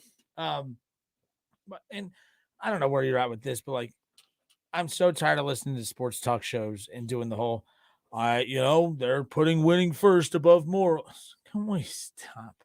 Can we stop acting like winning has it's always been about that and that only. I'm tired of it, Kevin. I think we could all agree, yes, he's made some shady decisions in the past, but St. John's on all the shows today. Just, they're putting winning first before, care to imagine sitting in the living rooms of these. I'm like, can we stop with the do-gooder approach? Like, I get it, but at the same time, he's coaching, and if he's going to be coaching, let him coach your team. Like, if he's going to be coaching, like, he's going to coach somewhere. So if you don't have him, that's kind of silly. If you have a chance to get him, to go get him. It's just weird to me. I don't know. It is what it is. For me, I understand where people come from that, but I have a bigger gripe with the coaches that get labeled like this. Like, yeah, Rick Pitino's done some shady things or whatever. So he's been labeled that way for years. Calipari's been labeled that way for years. It just strikes me as odd as certain coaches can do the same things that these dudes are accused of, and it just bounces off of them. Go Google Roy Williams scandal at North Carolina. Nothing. Bounced right off of them. Nothing. Go look at Bill Self and Adidas and everything that happened at Kansas. 5-game suspension. Go play ball, coach. It's amazing. It amazes me that some coaches it sticks to, some it doesn't. I will say this. It bounced off kind of, because technically he's back coaching again. He's been coaching, but Rick Pitino did have to go coach a couple years in Italy. Yeah. And he had to coach 3 years at Iona. And like I said, I've never heard of Iona until, Iona was like, today they said, oh, there was actually breaking news. Here's a couple potential prospects to take over the head coaching job of Iona. I'm like, that wouldn't have been a breaking news headline. I know they got their guy. From Farley FDU, Dickinson guy. yeah. Okay. Yeah. I'm not saying it didn't stick to Rick Pitino. Like it sticks to Rick Pitino. Like whenever we bring up Rick Pitino, people have this look in their eye about, he's a slickster and things like that. So it sticks to him and Calipari, but it doesn't stick to Bill Self or Roy Williams. I have no idea why. Oh, you're saying like you're not bad. You're saying No. It's weird that that schools actually held them accountable technically. Yes. Like if Calipari, yeah, okay, yeah. That then yes, I'm agreeing with you. Yeah, like he had to shake that off a little bit. Yeah. As far as that's concerned, yes, that's for sure. But I do think it's because he wanted a job out. He would still be at Louisville if it wasn't for some of those issues. I mean, he said he wants to coach another 10 years. That's why he signed that 6-year deal. I'll be surprised if he sees the end of that 6, but who knows what happens. 10 years. So, How old is Coach Pitino? 70. 70. He said he wants to coach till he's 80. So Let's he signs get a it. 6-year deal, yada yada. But there we go with that. Okay. Gonna get some wins, man. That's to win in New York. To win in New York, I mean, that's a big deal as far as that's concerned. So, Kenner and Cav with you here on 1410 ESPN Radio. NFL mock draft. Mel Kiper has a Buckeye going number 1 overall, obviously with C.J. Stroud to the Carolina Panthers. Not really a tease. That's just where he has them going. Paris Johnson Jr. Another Buckeye, yes. Who the Bengals? What about them? The Bengals and Joe Mixon. Actually, real quick, I'm going to kill it because this is what we talked about a little bit ago. Chris Rock just did this special called Selective Outrage, right? Mm-hmm. Now, I've talked about selective outrage for years. I love the title of his special, Selective Outrage. And there's a lot of stuff in that stand-up with Chris Rock that I agree with 100%. We pick and choose what we want to be outraged about. And what we're not outraged about doesn't mean that it's not something to be outraged about. It's just we pick and choose what we want to be outraged about. I'm getting a huge kick out of a couple Cincinnati Bengals media members, Kev, that are being selectively outraged by Kareem Hunt. Mm-hmm. Okay. James Rapine. Love James. Him and I'm not talking bad about him or anybody. Goodberry. Don't even know who he is. He hides behind a profile picture on Twitter and charges people for his content. Makes no dang sense. Whatever. But they were talking today about replacements for Joe Mixon. And they kept saying these things, like all of them. Like they live in this weird world where they've been able to compartmentalize Joe Mixon and say, well, Joe Mixon, it's going to be tough to replace him with what's left. I mean, you could get Kareem Hunt, but I don't know if that's a culture fit. Well, you can compartmentalize Kareem Hunt into that Bengals locker room the same way you did with Jackson Carman and the same way you did with Joe Mixon right now. Like selective outrage. It's like what we're talking about with Rick Pitino. Like we pick and choose. Like, a lot of schools out there are selectively outraged by the St. John's bringing him back into the I guess not Power 5, but high major role, if you will. But if they had a chance to get him, they would be selectively unoutraged. And I'm seeing that with this Joe Mixon thing. For one, let's just be clear. Joe Mixon, $12 million a year. That's a huge hit, cap hit, right? Like, I don't know why Kareem Hunt hasn't been signed, by the way. I find that interesting. I wonder if there's a chance he ends up back in Cleveland because they're looking for another running back in case Chubb goes down or whatever. I am surprised he's not signed. And maybe it is because of the incident. Maybe Cleveland was the only team that was going to sign Kareem Hunt. I don't know. But the Bengals, can we get off the high horse and act like, oh, no, he's just not a good culture fit here? Stop. Your guy, Joe Mixon, and to be fair, no charges. Absolutely none. The first one's still a little weird. That's still more to come from that. But this last one was completely feel bad for him in this situation because he already had a lot of eyes on him because of the gun situation with the woman, not too long ago, right as actually in the middle of the postseason. This one had nothing to do with him at all, but it did involve his property, yada, yada.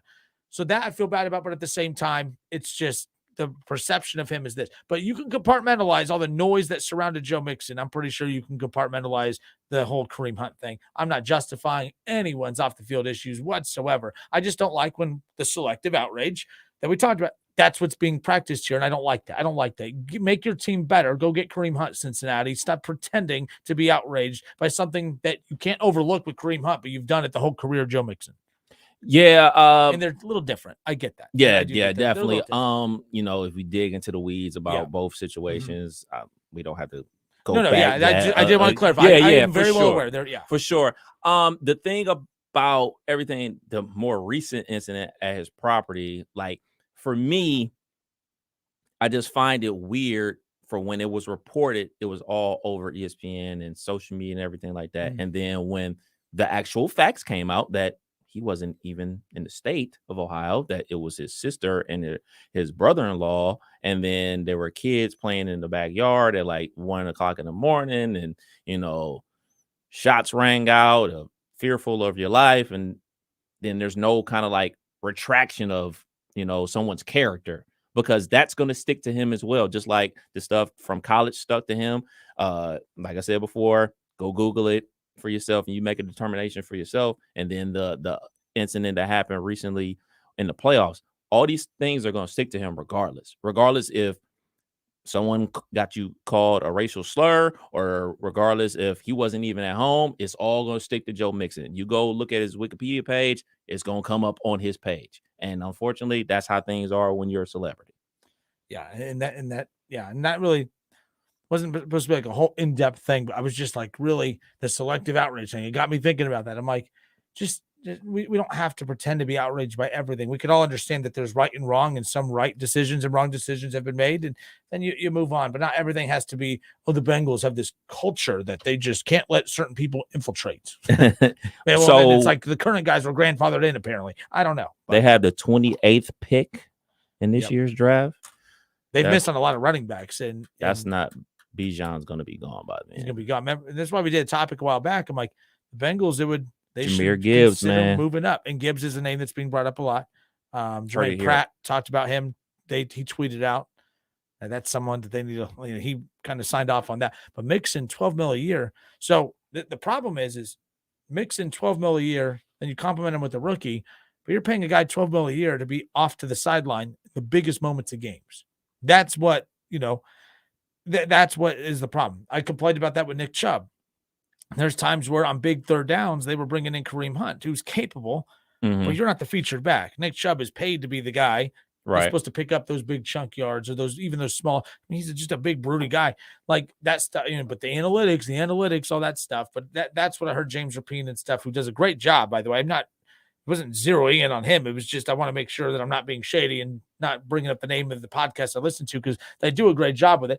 But they were talking about that today, the decisions that they have to make as far as running back are concerned, because the Bengals, they're not being aggressive in free agency outside of the Orlando Brown signing. They have kind of just let some of the others go a little. So 518-1410, 518-1410. Kenner and Cav with you here on 1410 ESPN Radio. We'll step away for a few moments. When we come back, we'll talk a little of that free agency news, of course. And then we'll also, the Cleveland Browns, their name, they are being mentioned for a big name wide receiver in the trade market. And it's not the big name that you would think would make sense for Deshaun Watson, but it does make a ton of sense for the Cleveland Browns. We'll talk about that when we come back.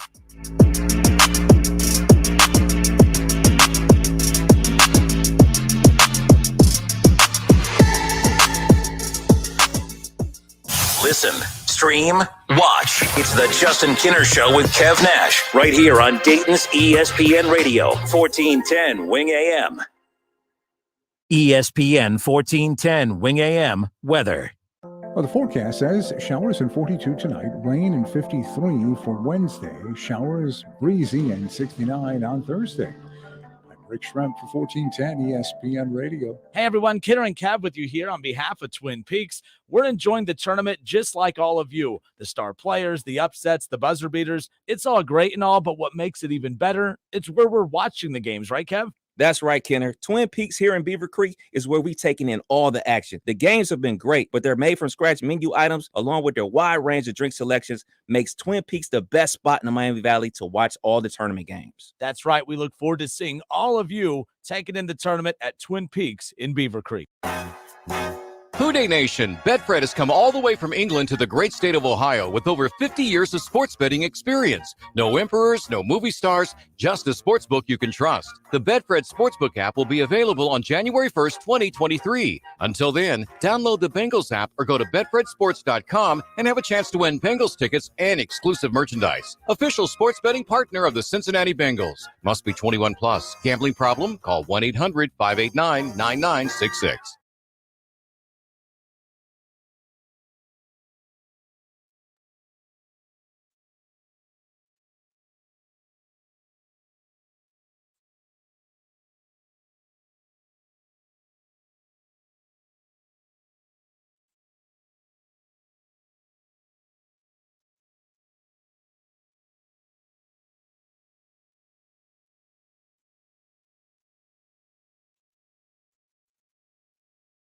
This is Education Matters with Ohio Education Association President Scott Tomorrow. Ohio's public schools serve 1.6 million students of all races, backgrounds, genders, and abilities. The diversity in our classrooms is what make them such powerful learning environments for all of us. This Disability Awareness Month, we're celebrating our public schools' vital role as safe, welcoming places for all children to learn, grow, and thrive. No exceptions. Education Matters, brought to you by the Ohio Education Association. If you have an IRA or 401k, please listen closely. My name is Jason Hansen. I'm a former CIA officer and New York Times bestselling author. Throughout my career, let's just say I've been in some hairy situations. And I believe right now the biggest threat facing Americans is they need to protect their wealth, which is exactly what I'm doing for my wife and 6 kids. And I believe the ultimate safe haven is physical gold and silver. You can protect your hard-earned retirement assets with a tax-free loophole that allows you to convert your retirement into physical gold and silver. The folks I use are Advantage Gold, and believe me, I've investigated the heck out of all types of people. Advantage Gold is the nation's highest rated gold company. They have the best process, pricing, and service. If you want to get your free gold and silver investment kit, please contact Advantage Gold right now, and you'll see how easy it is to protect yourself with precious metals. Call 800-900-8000. That's 800-900-8000. 800-900-8000. Advantage Gold is not an investment advisor or a tax advisor. Consult with your financial advisor before investing. Call 800-900-8000. Have you heard about the Montgomery County Clerk of Courts Help Center? We provide legal information, programs, and resources that may be available to you. The Help Center cannot provide legal advice, but we can provide information on a variety of topics, including expungements, protection orders, identity theft, and more. We are out in the community several days a week, and we've recently partnered with the Dayton Metro Library's many locations. Visit courthouse2u.com to learn more. Brought to you by Montgomery County Clerk of Courts, Mike Foley. A horrific car accident left Paula with major injuries and surgery after surgery. I got to the point where I really couldn't walk. I had to resign from work. I was really just laying in bed. It was terrible. I wouldn't go back under the knife. She missed working and traveling, but all that was about to change. QC Kinetics used natural biologics to treat Paula. No foreign substances. They provided regenerative treatments that helped subside the pain and restore her quality of life. Oh my gosh, I can't believe it. I was feeling more movement and doing stuff. And then I started crying. I'm like, I can't believe it. For Paula, this moment was extremely emotional. I couldn't do nothing.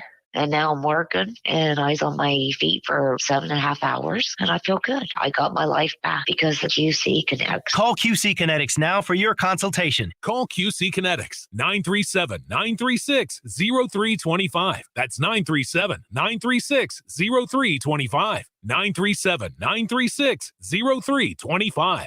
Cordell Transportation is now hiring Class A CDL drivers. Excellent pay, benefits, and a $5,000 sign-on bonus. Apply today, online at CordellTransportation.com. Driven to succeed. Listen to this station anytime, anywhere on Odyssey. Odyssey is your new audio home for all the music, news, sports, and podcasts that matter to you. Odyssey. That's AUDACY. Wendy's 2 for $6 is the best deal in fast food, featuring the Dave Single Spicy Chicken Sandwich, 10-piece crispy nugs, or a medium strawberry lemonade. Choose wisely. Choose Wendy's. 2 for $6. The Keith Byers Show, presented by Lee's Famous Recipe Chicken. Hang out with College Football Hall of Famer Keith Byers every Monday at noon on Dayton's ESPN Radio, 1410 Wing AM.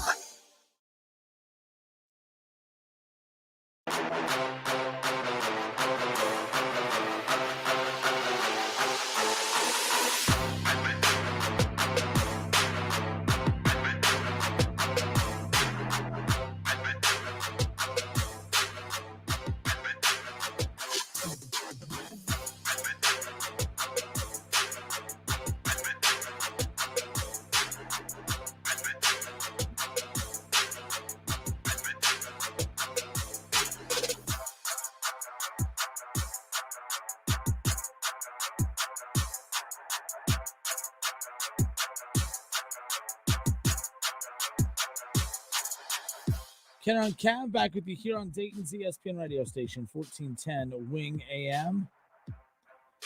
We're live on the Justin Kenner Show Facebook page, so go and check that out in ESPN Dayton's YouTube channel. That's where you can weigh in on the conversation. Ryan Holzapple says this is about the Bengals. in their quieter free agent period. I know Orlando Brown was the loudest move, but overall they've lost more than they've added, as we've talked about. He goes, when your roster isn't in need of much, why would you overspend in free agency? You can get depth and add to your roster in the draft for much less money. I agree with you. You can add depth to last year's roster, but you don't have last year's roster. You lost two major key contributors. And let's be clear, Jesse Bates and Von Bell are really, really good, but you also had the 23rd ranked pass defense last year as well. So it's not as if I think that's a major deal, Kev. I still think it's a major deal. You have the 23rd ranked pass defense with Von Bell and with Jesse Bates, and now you don't have either of those two. And I don't care that you have other guys that you feel confident that can step in to replace them, but you mean let's stop with the arrogance of, oh man, our team has no holes. Our team has that's a big deal. It's a very big deal. And then Pirine, losing him, you have no option at running back right now. You plan on drafting one, but again, the plan is to draft. You don't know what you have until you have it. All I know is what you've lost. You've lost Pirine. You've lost Von Bell. You've lost Jesse Bates. I know what the plan is, and we'll draft this, we'll draft that. Until those rookies prove anything, I don't care that you plan to draft. You don't know what you have at this point. Your roster is worse than what it was a year ago, in my opinion, especially on the defensive side of the ball. So to say that, it's not really much for us to do, just draft him for depth at this point. Come on, man. That's not true. That's not true. I think the safety position needed an upgrade and needed a shot of youth in there. And I think that Dax Hill is going to be that. He's going to man down the free safety spot. The only other spot out there is the strong safety spot, and I don't think there's a strong safety on the free agent market worth going after. Gardner Johnson, who signed with the Lions, he's a free safety. You have a free safety, so we're not about to sign two free safeties. As far as the running back position, I think that the Pirine thing is what it is.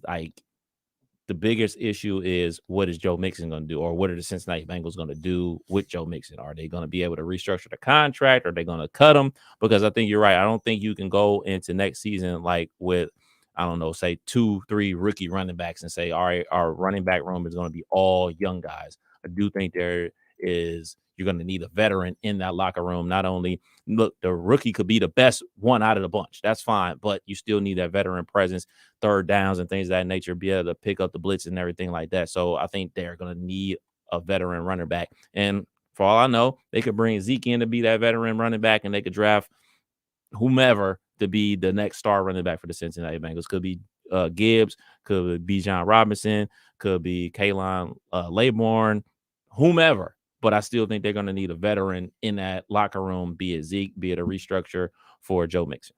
Yeah, and then also, who was the tight end they had 2 years ago? They lost him to the Jets. Now, Uzama. Yes. So, and that's the other thing. You lost Hurst. So you can get lucky 3 years in a row, third different tight end, third year in a row. You go Burrow's good, hot streak, baby, but you can't keep just Burrow's just going to elevate anybody. I mean, at a certain point. So I just think now that, but again, this is part of it. I'm not bashing the Bengals, folks. Relax. This is just part of progressing into this. This is why I said they needed to be more aggressive the last 2 years, because that's when you had the funds to do it. Now they're having to be very selective, almost boring, and it stinks. It's boring compared to the last couple of off seasons. The Browns, I was expecting more of a splash. But I give Andrew Berry credit, because what they're doing now is they're going a little bit in the direction of, all right, we can get you want quality over quantity. One big major splash, if they could have went out and got Hargrove, okay, you get that, and then a bunch of no-name, or they got two big-time pass rushers, and they've got in and brought a bunch of middle-tier guys. The Browns the last time I saw that improvement index, the Browns are the top 5 most improved team in football. By the way, doesn't hang banners, doesn't guarantee a playoff spot, doesn't guarantee you to win the AFC North, but I would much rather be a team that is drastically improving their roster in an offseason than just sitting down and saying, well, we got so much depth, let me tell you. We just gotta add to it. In the 23rd ranked pass defense last year with Bates and Von Bell, and you're telling me that they just have to draft for depth. No. Give the Bengals credit, though. Their front office, I think the arrogance from the fan base is coming from they finally have that trust with that front office. Something I can admit to you that I don't necessarily have with my front office as far as the draft is concerned. Andrew Berry kills it in free agency. Kills it. He does not do a good job in the draft. That's where that's why I'm getting anxious. I'm I would like to feel like the Browns drastically improve their roster before the draft, because the draft hasn't been too kind to the Browns. It feels good at the time, but you start looking at a lot of the weapons like Delpit and those guys that we felt really good about. Right. They haven't really taken major steps in that big development stage. So that's kind of where I'm at. I will say this. So the Browns are also in on a big name free agent or a big name wide receiver that they're in the talks of trading for. And earlier today, it was expected that many teams are in on the conversation to trade for Arizona Cardinals wide receiver DeAndre Hopkins. And it just seems to make too much sense. We've talked to, reuniting DeAndre Hopkins and Deshaun Watson. They had their best. Yeah. So they had their best seasons together, right? Or they had some of their best seasons together. Deshaun Watson's best season was that last year in Houston without Hopkins, but that's semantics. I just like reminding people that he doesn't need a wide receiver to be great. I just want to throw that out there. But so DeAndre Hopkins, I thought that's the wide receiver that the Browns are going to target. He's a little old. I think he's 30. So when you talk about the Browns having to get a little bit younger, that doesn't necessarily make sense. You got to give up some draft capital. You got to pay quite a big chunk. A friend of mine texted me earlier today saying, hey, he's great for the now, but you're doing that at the expense of possibly Amari Cooper, getting him longer and all that. So the Browns, Mary Kay Cabot and Justina Anderson come out and said that the Browns are actually one of the teams not pursuing DeAndre Hopkins. And then it came out about 2 hours ago that the Browns are continuing to pursue a possible trade with the Broncos for wide receiver Jerry Jeudy. The price tag for Jeudy is a first-round pick, which the Browns don't have until next season, or the season after, or a high second-round pick and a player. Here's the problem I have with Browns fans saying, oh, no, you don't give up a second-round pick for him. Here's why I disagree with that. Your second-round pick, what are you going to use that on, Browns? Probably a wide receiver. You're going to draft a wide receiver, something that Andrew Berry has not been very good at. Let's just be clear. Okay, he has not been good at drafting wide receivers. There's a reason they've had to continue to go the free agent route or trade route. That second round draft pick, Kev, in essence, is Jerry Jeudy. Mm-hmm. So I have no problem with that. And he's 27 years old, and you could be able to give him an extension along with Amari Cooper. And then you already have DPJ. That's your core for at least the next 3 years. So that's why I think this makes a ton of sense. You do have to give up a player, give up someone in your secondary, do what you got to do. The Browns aren't going to be able to spend on every position out there. But you look at how the NFL is right now, especially with the AFC North, with the team that's at the top in the Cincinnati Bengals. I can't believe I'm saying this, but you got to be able to keep up with them a little bit. And I look at that Bengals wide receiving core, and I just don't think DPJ and Amari Cooper is enough. You need Jerry Jeudy, Amari Cooper, DPJ. Then you have Njoku. You have that offensive line. You have Nick Chubb. And, Deshaun Watson. I think that's more than enough to counter anything that the Bengals do. That's where I'm at with that. I actually didn't think about Jerry Jeudy. Wasn't a fan of it at first, but I do think because of his age and longevity-wise, he makes a lot more sense. He gives the Browns more of a window to operate with Deshaun Watson at quarterback. That's kind of where I'm at with that. What you're betting on, if you're a Cleveland Browns fan, if they actually do trade for him, you're trading for the experience and without having to train him and all that good stuff and get him be adjusted to the NFL game as opposed to the college game. But also, you got to look at, has Jerry Jeudy produced in the NFL? And then obviously you go directly to, well, who's been throwing on the ball? You can talk about the Drew Locks. You can talk about Russ having a terrible season last year, yada, yada, yada. Or you can look at some of the young guys that are going to be coming into the NFL. And I personally think that the young guys that are coming into the NFL are going to be better than Jerry Jeudy. So you're thinking about second rounders. So let's take George Pickens, first second rounder for the Steelers last year. He had a better season than Jerry Jeudy, and Jerry Judy's been in the league 4 years already. And then also, if Jerry Jeudy does play to his expectations, then you got to pay him. And then you got to get rid of Amari Cooper, which some Browns fans would be like, very cool with that. But you could potentially get Jordan Addison in the second round. You could potentially get Zay Flowers. You can get that's a lot of young speed receivers out there, and that's what the Browns really need. They need a speed receiver. And Jerry Jeudy, he had speed, but that speed ain't doing no good with the Broncos. So I'm not 100% sure if Jerry Jeudy would be worth a second-round pick for me. The other counter I would give, not to you, but to the Browns getting Jerry Jeudy. Again, I'm on both sides here. If it comes across the bottom, that's a great thing. That three for the next, the Browns are set. If Deshaun Watson is that quarterback that he was that last year in Houston, Kev, and that's what this all comes down to. All these moves mean nothing if Deshaun doesn't revert back to that. And again, he's 27 years old. So this idea that he's an old washed quarterback, that's a weird mindset to have. if they get Jerry Jeudy and they have Amari Cooper and you have DPJ and Njoku and Nick Chubb and that offensive line, Kev, that's as good as any offense out there. There's not many offenses that are better than that. So I'm fine if they go this route. But to your point, second round pick, though, they gave up a 5th rounder to get Amari Cooper.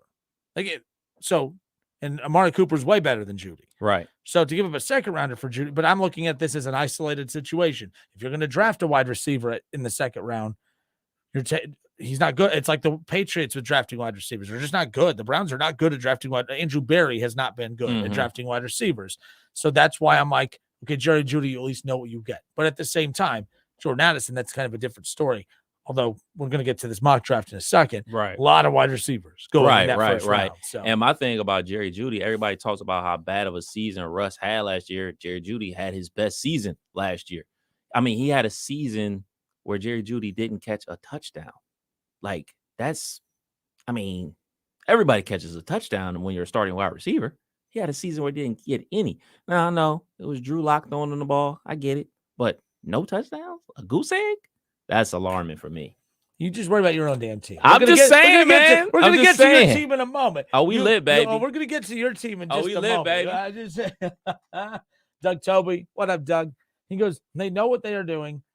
They have players on the developmental practice. Oh, geez. Listen, Doug, Bengals are good. Bengals are very good. They're the best team in the AFC North. They're a Super Bowl contender. But I'm not reading the rest of that message. If you're telling me that you're bragging about the Bengals developmental practice squad. Now, I know, Doug, I could be a little harder on him than other people, but I'm not reading the rest of that. You're not going to, you can miss me with the whole practice squad thing, but no. So, all right. Well, we know about what the Browns are trying to do to better their wide receiver room. And we already know that the Bengals have arguably the best wide receiver room in football. Ugh, pains me to say that.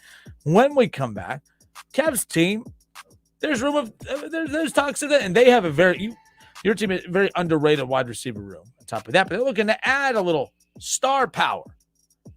Is that the Pittsburgh way, though? Is that the Steeler way? I don't know. Dan Orlovsky seems to think that the Steelers should pursue a big-name wide receiver free agent that has a little familiarity in the AFC North. We'll talk about that when we come back.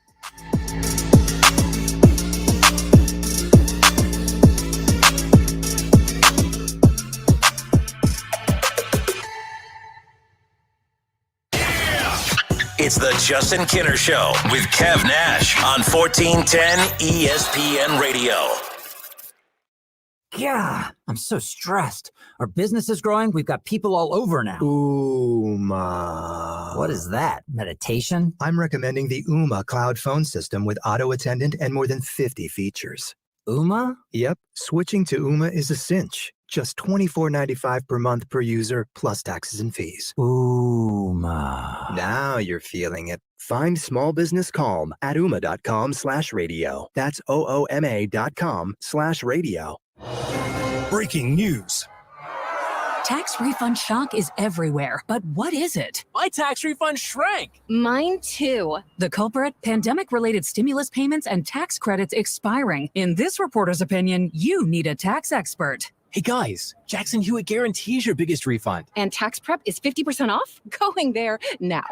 50% off is a limited time offer for new clients filing at participating locations. Max value $200. Visit jacksonhewitt.com/50 for terms. College basketball frickin' heats up this year like never before. Frickers brings back a fan favorite, frickin' street tacos that add to the drama that the tournament provides.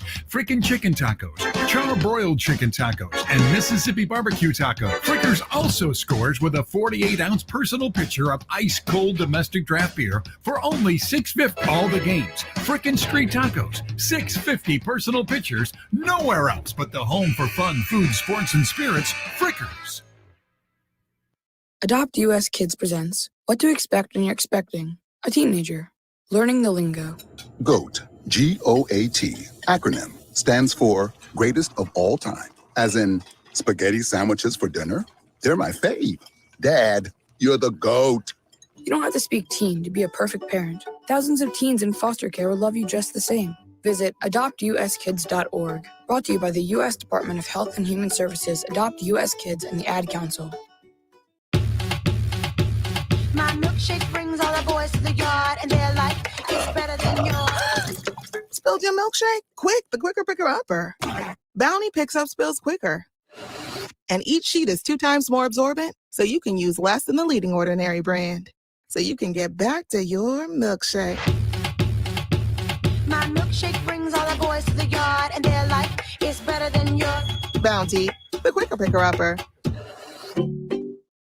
It's March, and you know what that means? Taxes are almost due. Jackson Hewitt can help you win tax season. That's the sound of your maximum tax refund. The sound of getting 50% off tax prep. The sound of many of our competitors' prices going up. And the sound of getting to your nearest Jackson Hewitt. Hurry in for 50% off tax prep before this offer expires April 9th. Limited time offer for new clients filing at participating locations. Max value $200. Visit jacksonhewitt.com/50 for terms. Like any good agent, we're here for the open house, for the closing, for handing over keys. But because we're realtors, we're here for so much more. Agents who are realtors volunteer at nearly 3 times the national average. We're working to broaden access to credit, increase affordable housing supply, and ensure fair housing for all. And realtors are bound by a code of ethics. We're here for it all. Realtors are members of the National Association of Realtors. That's who we are. Calling all HVAC service technicians. Do you enjoy the work you do but are looking to be challenged by working on large industrial and commercial HVAC systems? If you answered yes, contact REEK Services today. REEK has been servicing commercial and industrial HVAC systems in the Miami Valley for over 130 years, and we're hiring dedicated, talented technicians who are looking for a long-term career in the HVAC service industry. Ask about our generous signing bonus today. Apply at reekservices.com. That's RIECK services.com.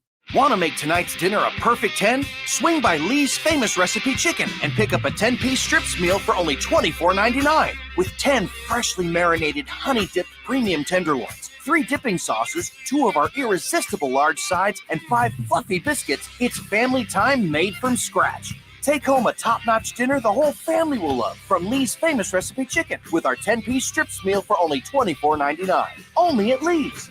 Famous for chicken. Are you ready for tax season? Belmont Business Consultants and Tax Services is ready for you. If you want to come in person, it's a safe environment. Or you can just drop off. Belmont Tax also provides a completely virtual, secure client portal. For business or personal, if you want the accurate deductions you deserve, contact Belmont Tax in Dayton and Eaton. Go to BelmontBCTXS.com. BelmontBCTXS.com. By now, you should know Audio Etc. has all the same sales and deals on TVs and projectors as everyone else. But did you know we also have some of the world's best hi-fi? Hi, this is Kirby from Audio Etc. And we do have some of the best home theater, high-fidelity gear on the planet. Not only do we have your favorite brands like Klipsch speakers and SVS subwoofers, but audiophile greats from Bowers & Wilkins, Kef, NAD, Marantz, Cambridge, Mark Levinson, and plenty of vinyl and tube gear. Plus exotics you only see in the magazines. Stop by today and visit Audio Etc.'s crazy cool showroom and see and audition the best audio and video has to offer. While you're in, check out our huge selection of pre-owned vintage gear. A great way to afford great gear otherwise out of reach, or revisit old classics. Audio Etc. Sound advice you can trust. Audio Etc. 551 Congress Park Drive at the corner of Paragon in Centerville, or call 434-9770. Audio Etc.'s crazy cool showroom.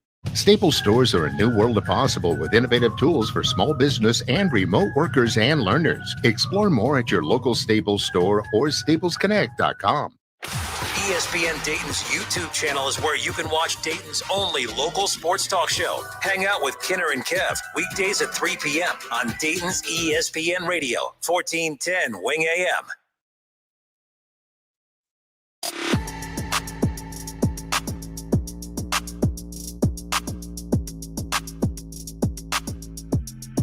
Kinner and Kev back at you here on Dayton's ESPN radio station, 1410 Wing AM. We'll talk about your Steelers coming up in a second, Kev. Zion Williamson's setback was significant and is not close to return to the court. So I put out on my Facebook page earlier today, Kev, I said, well, is Zion shaping up to be the biggest bust in NBA history? And, of course, we had a lot of different responses. And Kinner never admits when he's wrong to anything. But I was willing, based on responses, to maybe reshape the question, because I think there are players who end up being busts, and then there's careers that end up being busts. So I'm willing to rephrase this. Is the career shaping up to be a bust at this point? Because now the reason I said that Zion Williamson to me is the biggest bust in NBA history is this so far. And again, this cannot be proven wrong. He's a guy that has proven he could be an MVP caliber talent when he's on the floor. Mm-hmm. Like others, like Greg Oden and some of these others, like Anthony Bennett was just a true bust. Like that just never panned out, right? Greg Oden, I think, looked the part. Had everything he needed to be successful in that NBA, especially. That was back when the post was still you know what I mean? Like that was the big deal then. I mean, in today's NBA, he's not the number one overall pick. Even if, hey, Greg Oden's available and we can look into the future and we promise you he'll never get hurt. You still don't take Greg Oden number one overall in today's NBA. I could be wrong. DeAndre Ayton technically did go high. Did he go number one? Maybe I'm wrong on that. But point is, with Zion, those others, it was all potential. Zion's not potential anymore. Zion, you know who he is. This guy is a freaking star.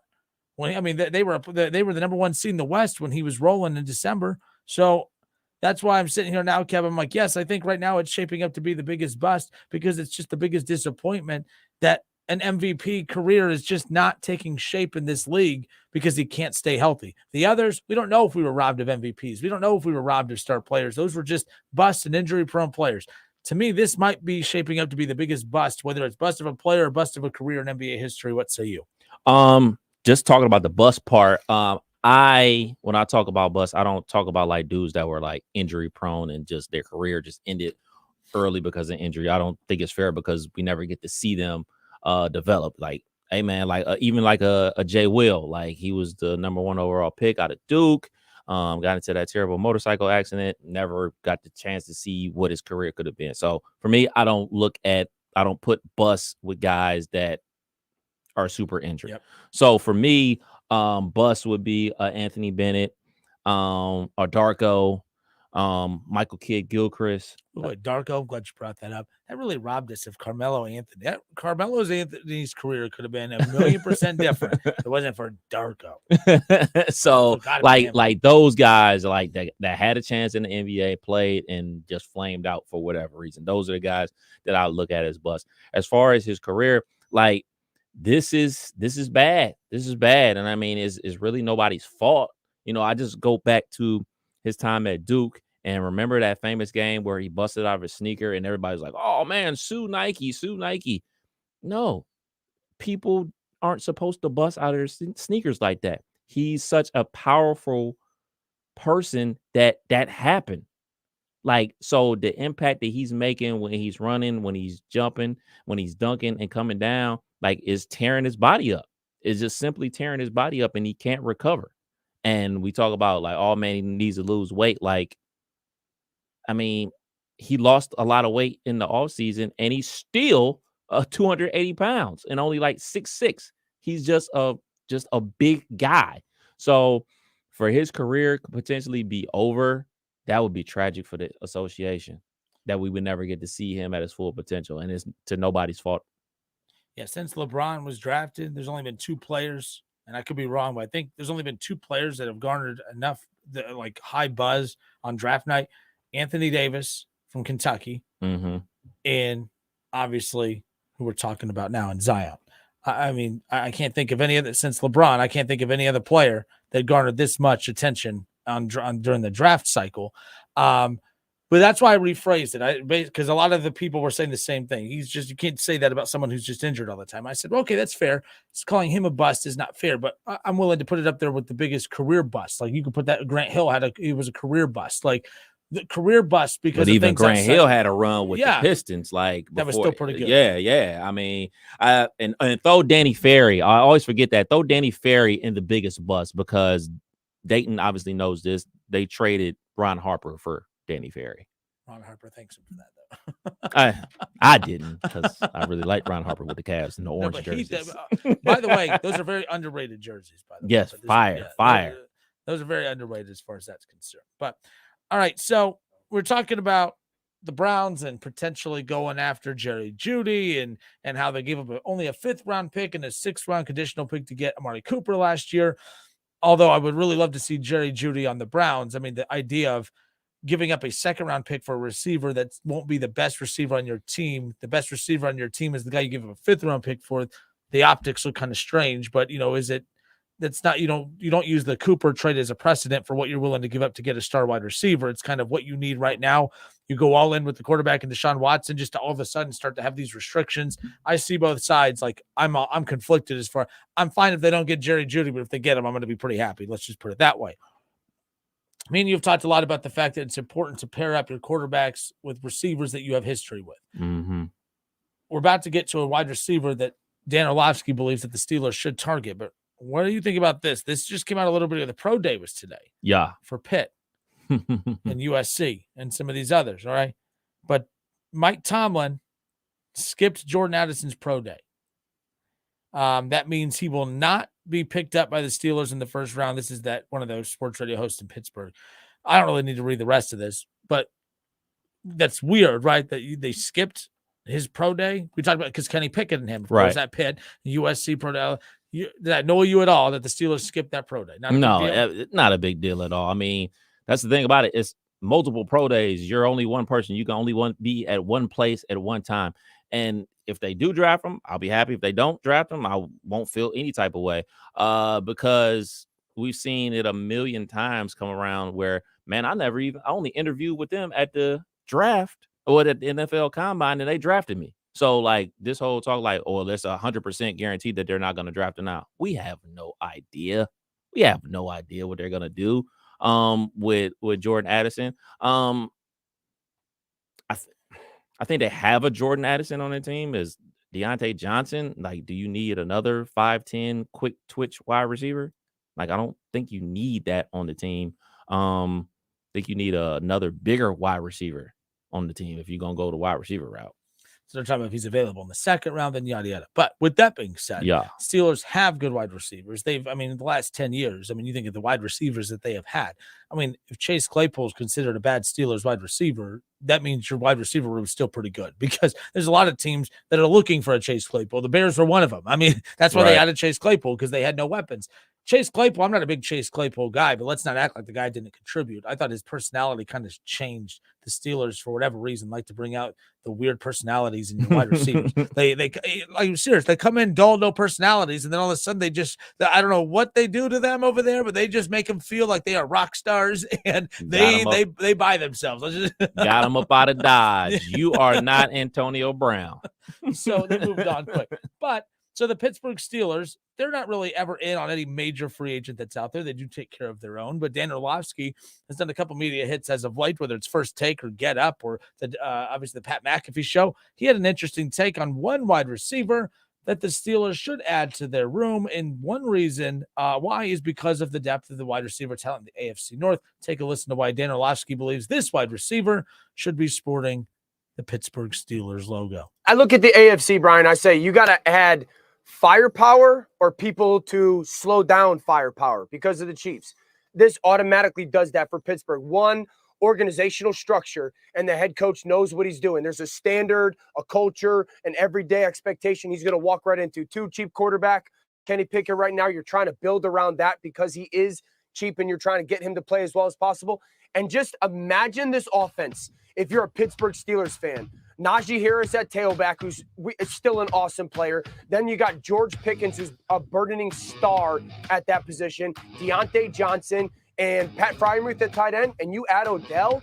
Now we're talking about an offense that's got weapons and actual firepower to go chase down a Cincinnati Bengals, to go chase down a Kansas City Chiefs football team. So there's a lot of teams that we could say Odell's going to be a good addition.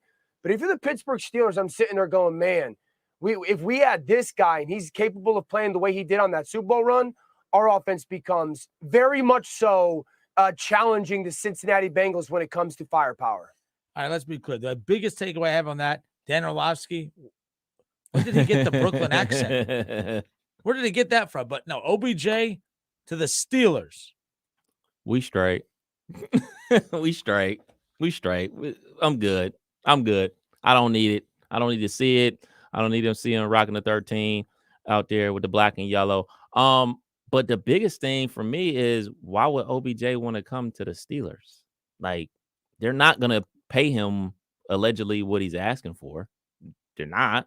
And there's other teams out there that are closer to winning the Super Bowl than the Pittsburgh Steelers. So, nah, it's not going to happen.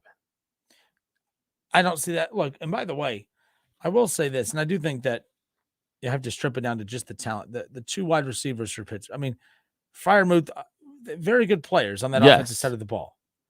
But they're still not close to what Cincinnati has. No. I like what Cleveland has. So Cleveland's not close to what Cincinnati has. Cleveland, I give the slight edge just because Nick Chubb, better than Najee. Nothing wrong with Najee, by the way. But then Amari Cooper is the best of that bunch. Pickens, I think, could be the best of that bunch when it's all said and done. But right now, it's about, like, I don't think that they need OBJ. OBJ is not a different. I shouldn't say he's not. He's a difference maker on the right team. Right. I don't think he's a difference maker in Pittsburgh. I don't think until we know who Kenny Pickett is. Now, if Kenny Pickett's year 2, all of a sudden, like, oh man, he's a dude. He takes that Jalen Hurts jump. He takes that major. Then maybe it's like, oh, maybe we should have gave him OBJ. Right. You don't know who you have in him yet to say, oh, we need to give him this. Like, you have enough weapons. If you take that next step, you should be good enough offensively. It's about that offensive line, which they've added a few pieces to. Pittsburgh and Freiermuth, catch the damn ball, would you? That's all I care about. Just catch the damn ball. Don't drop anything. He cost me some money last year. By the way, last year, I mean in January, because gambling only went legal and went live in January nonetheless. So we'll see. OBJ's name. The Browns are going heavy after a veteran wide receiver, and they want DeAndre Hopkins. They're out on. They're going hard after Jerry Jeudy.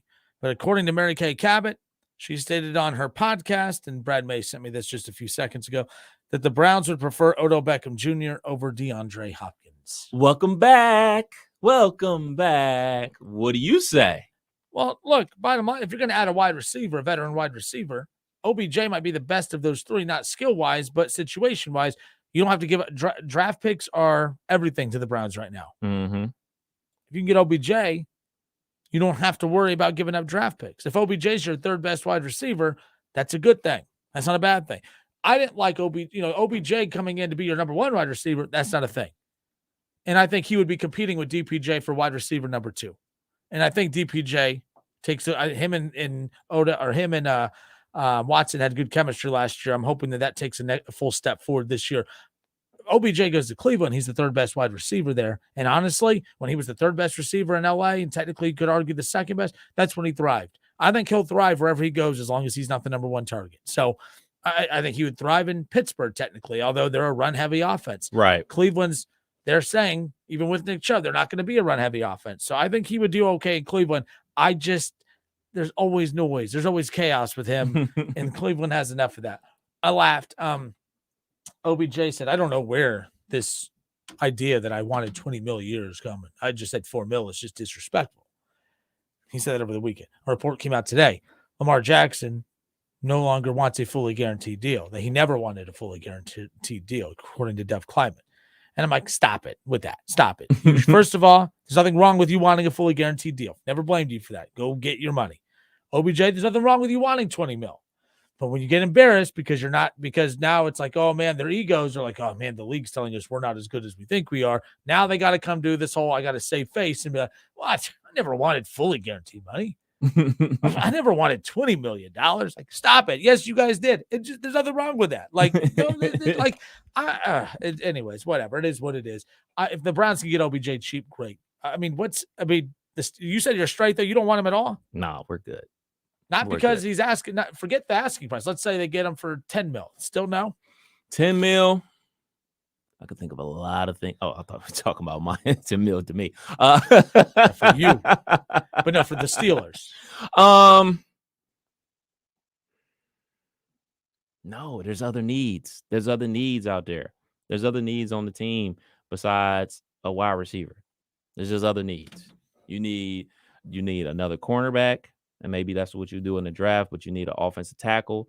So are you going to spend that money on Taylor Lewan from the Titans? Obviously, I would much rather have him than OBJ.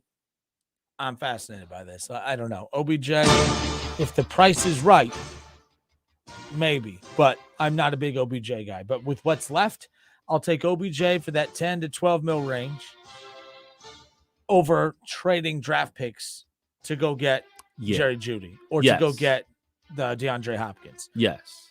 I think that you put OBJ out there, that makes Amari Cooper better. That makes, obviously, DPJ better. Obviously, the run game's there. Obviously, the tight end's there.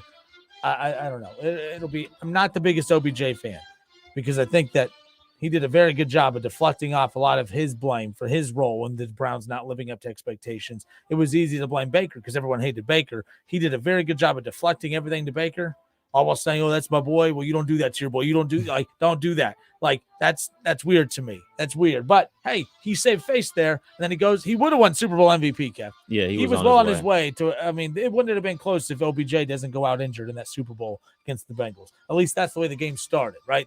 He started out hot. And it was him. And then he goes out, and then the Rams offense sputters a bit. I don't know if that's a coincidence or not. All right, mock draft, Mel Kiper. We'll dig deeper into this tomorrow. CJ Stroud, number 1 overall to the Carolina Panthers. It's weird that the Carolina Panthers made this big type of jump to take CJ Stroud or any of these quarterbacks, and it sounds like they're not sure who they want to get. I said this yesterday. I think that they're a team that's quietly positioning themselves to go after Lamar Jackson. I think that you don't make that move unless you 1,000% know who you're moving up to get. And I don't buy the whole, well, we just wanted to move up and we'll weigh our options. That's still weird to me. I think they still are in position to trade back, recoup a first rounder, still draft in the first round, and then use one of those first rounder and a future first rounders to go get Lamar Jackson. I think that's what's in play here, or they're at least giving themselves that option if that's the case. But I do like CJ Stroud in that offense. You look at all the weapons that they went out and got for him. If he does end up in Carolina, I'm completely fine with it. And with the way the quarterback class is in the NFC, he could be a top 5 quarterback right off the bat in the NFC with how down the quarterback is in that division or in that conference. Absolutely. They loading up, and they got a lot of room to play with because they don't have any players. They don't have any players. The only person that's making any money on that team is Brian Burns, the defensive end. Everybody else is making pennies. They traded Christian McCaffrey, who was making a big contract. They got draft picks for that, got him off the book. So Panthers are here. Panthers are going to be a force to be reckoned with. And then you talk about if they actually make the play for Lamar, I think it'll be after the draft because I don't see them giving the Baltimore Ravens the first overall pick so they can reset their situation. I think they draft somebody. They go through the whole draft process, make their picks, and then after the draft is over, then they, make a play for Lamar. I think that's when it's going to happen for Lamar. Anybody actually truly reaching out to him in good faith to say, hey, we want you as our quarterback. I think it'll happen after the draft because I think everybody that is in contention to get him, like it would be the Panthers or the Colts, like they're high in the draft. They want to get another player and then actually play the reset game. Bryce Young, number 2 to the Houston Texans, who have also made a lot of moves definitely this offseason. Will Levis, Schultz to the Colts. Yeah, I mean, and that was a big one too because we went off the air yesterday, not knowing where he was going to go. Right. I was worried he was going to end up in Cincinnati. I did not want that. That's the one tight end I did not want in Cincinnati, out of fear of because I know how good Schultz is. Yeah. Schultz. I mean, again, he was a contributor. And the reason, and some Bengals fans, after he signed there, saying, well, he was overrated. I said, he wasn't overrated. That was actually give the Dallas Cowboys offense credit. It was actually one of the most explosive offenses in the league last year, and he was one of the big contributing factors to that. So obviously the guy can contribute an explosive offense, which, the Bengals have. So that idea that the Bengals were, that's what they do. I just can't believe that he signed a 1-year deal for what, $9 million or something like that? He turned down like a 3-year, 30 something million. Like he lost money on this deal, but I think as you go further into free agency, you're dropping. Right. So my whole thing is if you're willing to accept a 1-year deal for $9 million from the Texans, you can't get a 1-year deal from Joe Burrow or go back to the Dallas Cowboys. Dallas. Like just stay where you at. If you're going to take a 1-year deal, why up and move yourself and your entire family to Houston and then probably going to have to sign somewhere else the following year because you're on a prove it contract or bet on yourself type of contract. So I don't know. I think the egos of these, like their feelings are hurt because the Dallas Cowboys didn't show the value. They didn't show that they valued him with the pay. So he doesn't want to go back there. I mean, you know how sometimes that could be it. We say it's a business and players try to say, well, we understand it's a business. Not all the time. I'm not saying they're wrong for letting their feelings get in the way. That's how we are in our workplace. Hey, you don't value us, well then we have some letters for you. It is what it is. But, right. And we're about to see that with Lamar too. Seattle Seahawks taking Anthony Richardson at number 5. Jalen Carter. I tell you what, the Lions, I don't know how they're not getting more love this offseason. If they end up with Jalen Carter, good for them. They're going to get Jalen Carter at number 5. They just added C.J. Gardner-Johnson, which is what the guy the Bengals really wanted. A lot of teams really wanted him. But they added Cameron Sutton, C.J. Gardner-Johnson. You might get, obviously, Jalen Carter. You already have a ton of weapons on that defense to begin with. From Michigan. You have Akuda from years ago that you drafted him. You're right, Hutchinson, just last year. Good for them. Cornerback out of Oregon going to the Raiders, Christian Gonzalez. Continue to go down this list. That really good cornerback out of Illinois, Devon Witherspoon, Atlanta Falcons. The Bears are taking Paris Johnson at number 9. Over 2. And they have the Philadelphia Eagles taking Peter Skoronski, the offensive tackle out of Northwestern. But there's a lot of talk today that they are really, really into, and it's going to be weird to take a running back in the top 10, but they really like Bijan Robinson. They went to his pro day, and that they're looking at him very, very hard. So it could just be throw someone off their tracks if they're looking at someone else. Who knows? Right. But they let Miles Sanders walk. He went to the Panthers. And I think that's going to be basically the new thing in the NFL. It's definitely their thing. They do that all the time. Just, all right, we're going to draft you. We're going to play, and then we'll just let you walk. Or what the Dallas Cowboys learned from the Zeke situation is like, all right, Tony Pollard, you're good. You're our number 1. We're going to franchise tag you. That's like $10, $12 million. And then next year we're going to let you go. Joey Porter to the Steelers was the last one, but not this one. Joey Porter to the New England Patriots at number 14. So there's that. Well, who the hell are we getting? So we'll continue to go again. Deonte Banks, the cornerback out of Maryland. The Detroit. Oh, how about this? The Detroit Lions getting Michael Mayer, the tight end out of Notre Dame. I might become a Lions fan here before too long. I might become a Lions fan. Biting kneecaps. They. I mean, if they are loading up, they had one of the best offenses in football last year. Yeah. And then now you're going to complement it with that defense. You had a guy that's being compared to potentially being the next tight end out of Kansas City. Kelce. And Travis Kelce. Good for them. Down the list we go. Jackson Smith and Jigba. The Seattle Seahawks. If that's that's perfect for him because that slot receiver, him and Lockett. Oh my goodness, look out! And that's neither of those two are the best receiver on that with Metcalf there. Dalton Kincaid, the tight end out of Utah. That's who they had the Bengals taking the last draft. He deboed USC not once but twice. Go look at the highlights on YouTube, and then go look at the stats that he put up against them in the Pac-12 championship game as well. He's a monster. Los Angeles Chargers, Justin Herbert.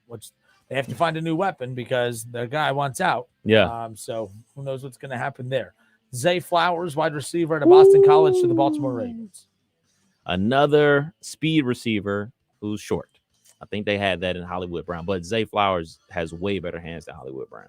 Quentin Johnston, wide receiver at TCU to the Minnesota Vikings. Okay.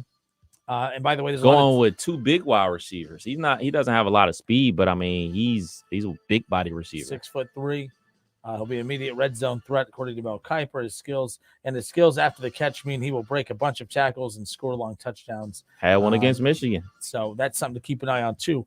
The reason I bring this up, the Vikings are also a team that is being rumored that behind the scenes also positioning themselves to be able to go and pull off a Lamar Jackson deal. Wow. Continuing to close, Jordan Addison going number 25 to the New York Giants. G-Man. That would be an interesting go for them. Down the list we go.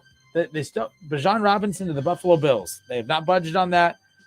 That's if he does drop behind Buffalo, that's someone that the Bengals need to really take a hard look at. But Darnell Washington, the tight end out of Georgia, is who Mel Kiper has the Bengals taking at number 28. Great blocker. Really didn't see him catch the ball that much at Georgia. I mean, he looks almost like an offensive tackle, but I just didn't see him catch the ball enough to go in the first round. I mean, he's a supreme athlete. There's no doubt about it, but I just didn't see him catch the ball enough. Last thing on the way out here, familiar name. Well, he wants back in the NFL, and he's throwing at a pro day. Take a listen. Tell me how these randoms keep getting jobs. Don't worry about it. I'm going to say, I can't wait to say it. I'm seeing a lot of people trolling the idea, and it's official. I will be throwing at Auburn's Pro Day Tuesday. Ain't 32 better than me. Ain't what? What? Ain't 32 what? No, look, Cam Newton, I don't dislike Cam Newton, but sometimes I might, the self-awareness or whatever, you know what? The cockiness and the arrogance and the confidence is what has got him through his entire career. Yeah. So it's not going to change now, but sometimes I feel bad for guys like that because when they lose it, they keep that confidence and they make themselves look a little silly. Bottom line is, it's good for him. He's going to be throwing at this pro day, but as I said the other day, or as I said he said this exact same thing last year. Ain't no way 32 quarterbacks are better than me. I said, you're right. There's probably more. Like, there's probably more. Now, you may not believe that, but tomorrow, when we have more time, we're going to do Cam versus the field, okay? And we're going to see if there's 32 better quarterbacks that I would take and you would take. We're both going to go down and see if that's true. And then also let the listeners play along as well. Cam versus the field on tomorrow's show. And maybe there is, and by the way, I don't know. We've seen him, though, healthy and not healthy. I know he didn't get the best shot in New England, but you chose to go to New England knowing there wasn't going to be anything there. So this is why I was like, sometimes it's up to the players, too. I know there's only 32 jobs. Maybe there wasn't a whole lot of options. You got to take one that comes your way. But like sometimes going to a bad situation with no weapons, they set you up to fail. Or when they did give you a legit shot, you failed on your own. I don't know. But Cam Newton, if he does get a shot, good for him. I'm not going to be angry if he does. He's not Cam Newton anymore. 59% completion percentage and all that career-wide. Like, what made him Cam, that's not him anymore. Yeah, it's probably over for him because Cam Newton can't be a backup quarterback.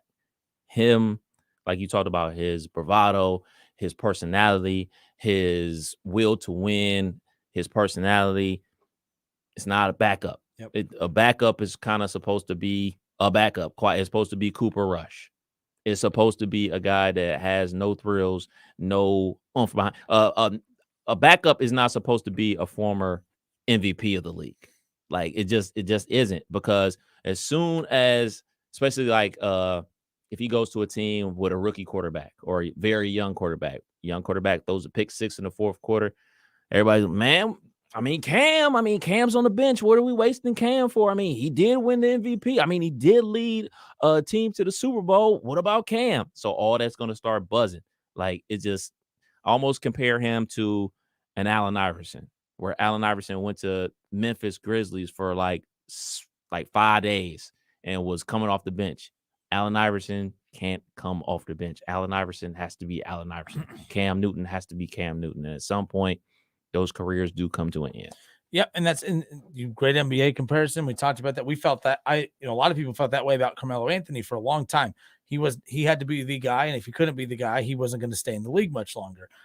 Kudos to him. Dwight Howard was the same way. Two guys that were the guys everywhere that they were, and they had a fork in the road, a little impasse, and they decided. And kudos to them for doing so. Vince Carter did the same thing. I always appreciate. I gain more respect for guys like that later in their careers when they have a little bit. And there's nothing wrong if you can't, by the way. The self-awareness of, okay, I can't be that guy anymore, but I could be a guy and contribute. Right. Carmelo did that, and Carmelo was a blast to watch over those last couple of years, right? Dwight Howard, same thing. Dwight Howard won a championship, not being the guy, but being a guy, and that worked out just fine.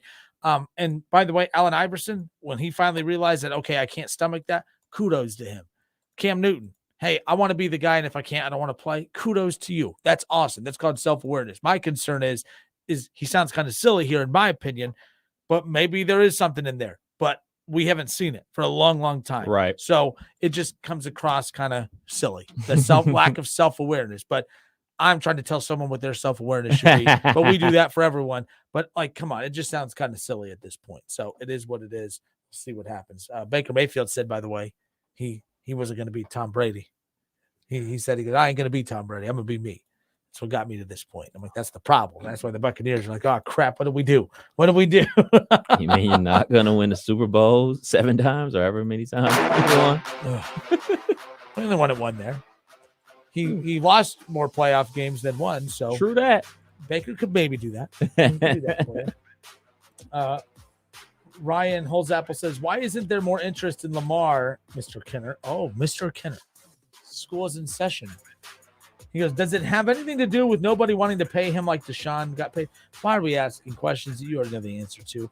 By the way, The fully guaranteed contract is not preventing the problem. By the way, your team seems to not have any money to do anything with, and they haven't even paid their quarterback. The Browns give a fully guaranteed contract to a quarterback, and they're spending money left and right. So if you can take shots at the Browns, at least have an excuse for why your team's being lazy this offseason. Congratulations on the offensive lineman. I still can't wait for when my team's throwing all over your team this coming up season. You took that as snark? I didn't take that as snark. Mr. Kinner. No one calls me Mr. Kinner and gets away with it. No, I know. No, it's Ryan. I mean, I know Ryan. Party Man used to call you Mr. Kinner. Mr. Kinner. Party Man. He doesn't answer my calls anymore. He don't answer my texts anymore. Ducking and dodging. I usually don't call him out on the air. I'll call him out on the air. Yeah, I caught you on the air the other day, Mr. Kinner. Pen caps and all. Party Man, I want to hear from you. It's been a while. You ignored my calls. I'm a little upset. Holds Apple, he's a good dude. I don't know him, but he's a good he argues, he holds his own on social media. But you're wrong as hell, my dude. You're wrong as hell. Mr. Kinner. Shouts out to the party, man. Kinner and Cap, 1410 ESPN. Mr. Kinner.